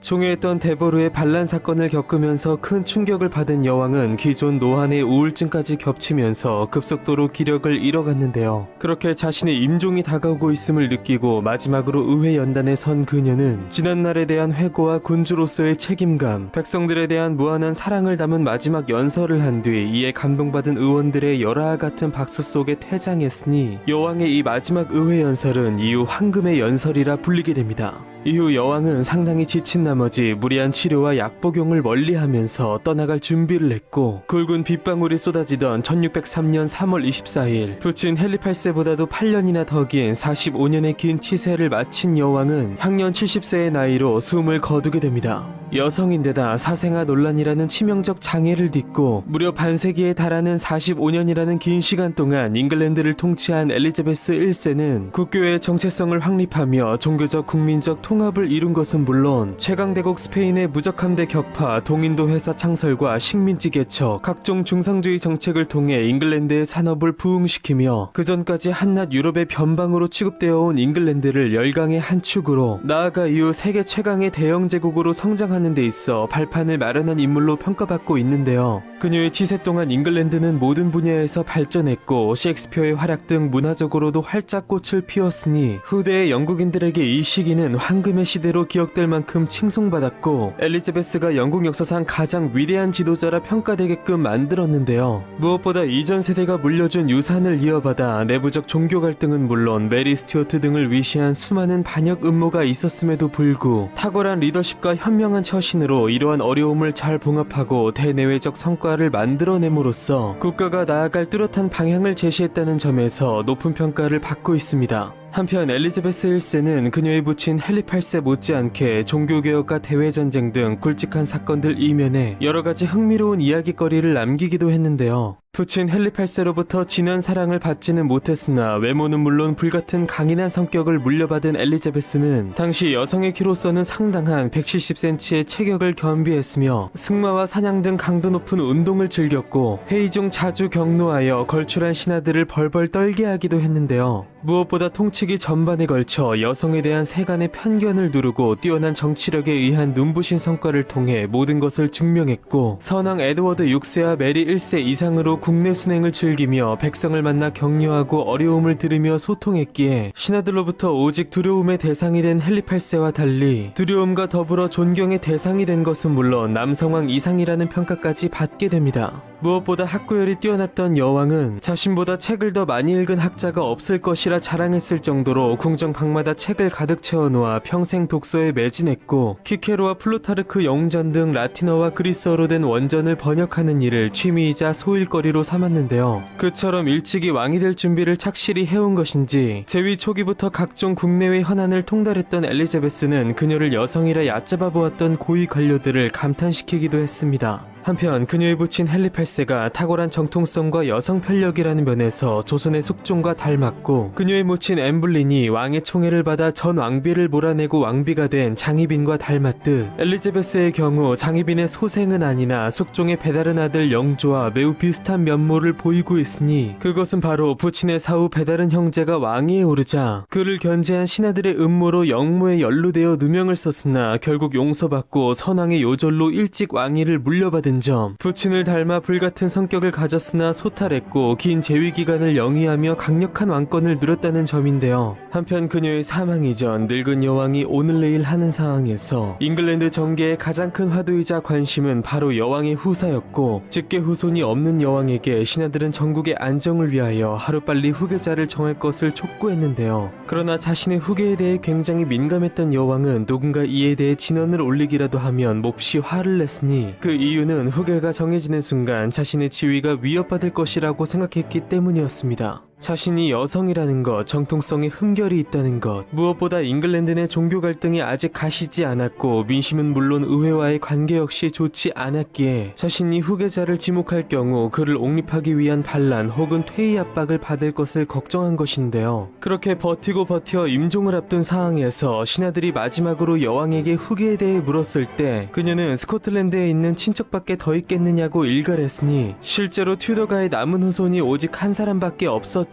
이것은 단지 왕에 의한 확정이 필요했을 뿐 이미 모두가 알고 있는 사실이었습니다. 그렇게 사망한 여왕은 웨스터민스터 사원에 안장되었고 100년간 3대째 내려온 튜더 왕가의 직계 후사가 끊긴 잉글랜드의 왕위는 스코틀랜드에 남아있는 단 한 명의 반계혈 쪽에게 넘어가게 되었으니 그는 바로 헨리 7세의 장녀 마거리 튜더의 증손자로서 엘리자베스와 평생의 라이벌이었고 또 그녀에 의해서 죽임당한 메리 스튜어트의 아들 스코틀랜드의 왕 제임스 6세였습니다. 어머니 메리가 비극적으로 폐위되면서 고작 한 살의 나이로 왕위를 물려받은 제임스 6세는 이미 36년째 일국의 왕으로 군림했고 잉글랜드에서 메리가 처형된 이래 남은 후계자가 자신밖에 없음을 알고 13년간 이것을 위한 준비를 해왔는데요. 그렇게 기다려온 때를 맞은 그는 엘리자베스의 사망을 애도하는 한편 즉시 잉글랜드로 넘어와 스코틀랜드의 왕인 동시에 잉글랜드의 왕으로 즉위 했으니 그가 바로 잉글랜드 스튜어트 왕조의 시조 제임스 1세였으며 장미전쟁의 결과로 탄생하여 118년간 잉글랜드를 지배하며 영국 역사상 최초이자 최후의 그리고 최강의 절대왕권을 누렸던 튜더 왕조는 이렇게 막을 내리게 됩니다.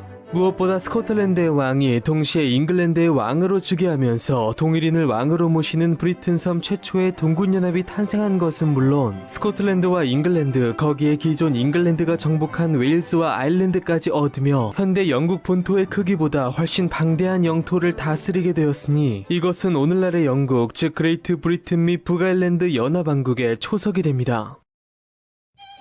반역자의 딸로 태어나 폭군의 사생아가 되어 끝없는 죽음의 위기 속 끝내 잉글랜드의 왕위를 거머쥐었으며 45년의 기나긴 통치 속 눈부신 업적을 이루어내며 조국을 반석 위에 올려놓은 역사상 가장 위대한 여왕의 이야기는 바로 여기에서 끝을 맺으며 더불어 1485년 랭카스터가의 반계 혈족인 헨리 튜더가 폭군 리처드 3세를 처단함과 동시에 장미전쟁을 끝내고 새로운 왕의 오름으로써 시작된 영국 튜더 왕조 120년의 이야기. 왕조의 시조 헨리 7세, 절대 왕권을 휘두른 헨리 8세, 국교의 신교의 씨앗을 뿌린 에드워드 6세, 비운의 7일 여왕 제인 그레이, 카톨릭 복고를 시도한 메리 1세, 실언을 딛고 대제국을 건설한 엘리자베스 1세까지 장미전쟁의 끝에서 우여곡절 속 탄생하여 사랑과 배신, 정치적 음모와 종교 갈등 등 파란만장한 사건들로 점철된 속에 유럽의 변방국이 강대국으로 나아가는 데 있어 실질적 발판을 마련한 영국 튜더 왕조의 이야기는 바로 여기에서 끝을 맺으며 이제 곧 다시 새로운 이야기가 시작됩니다.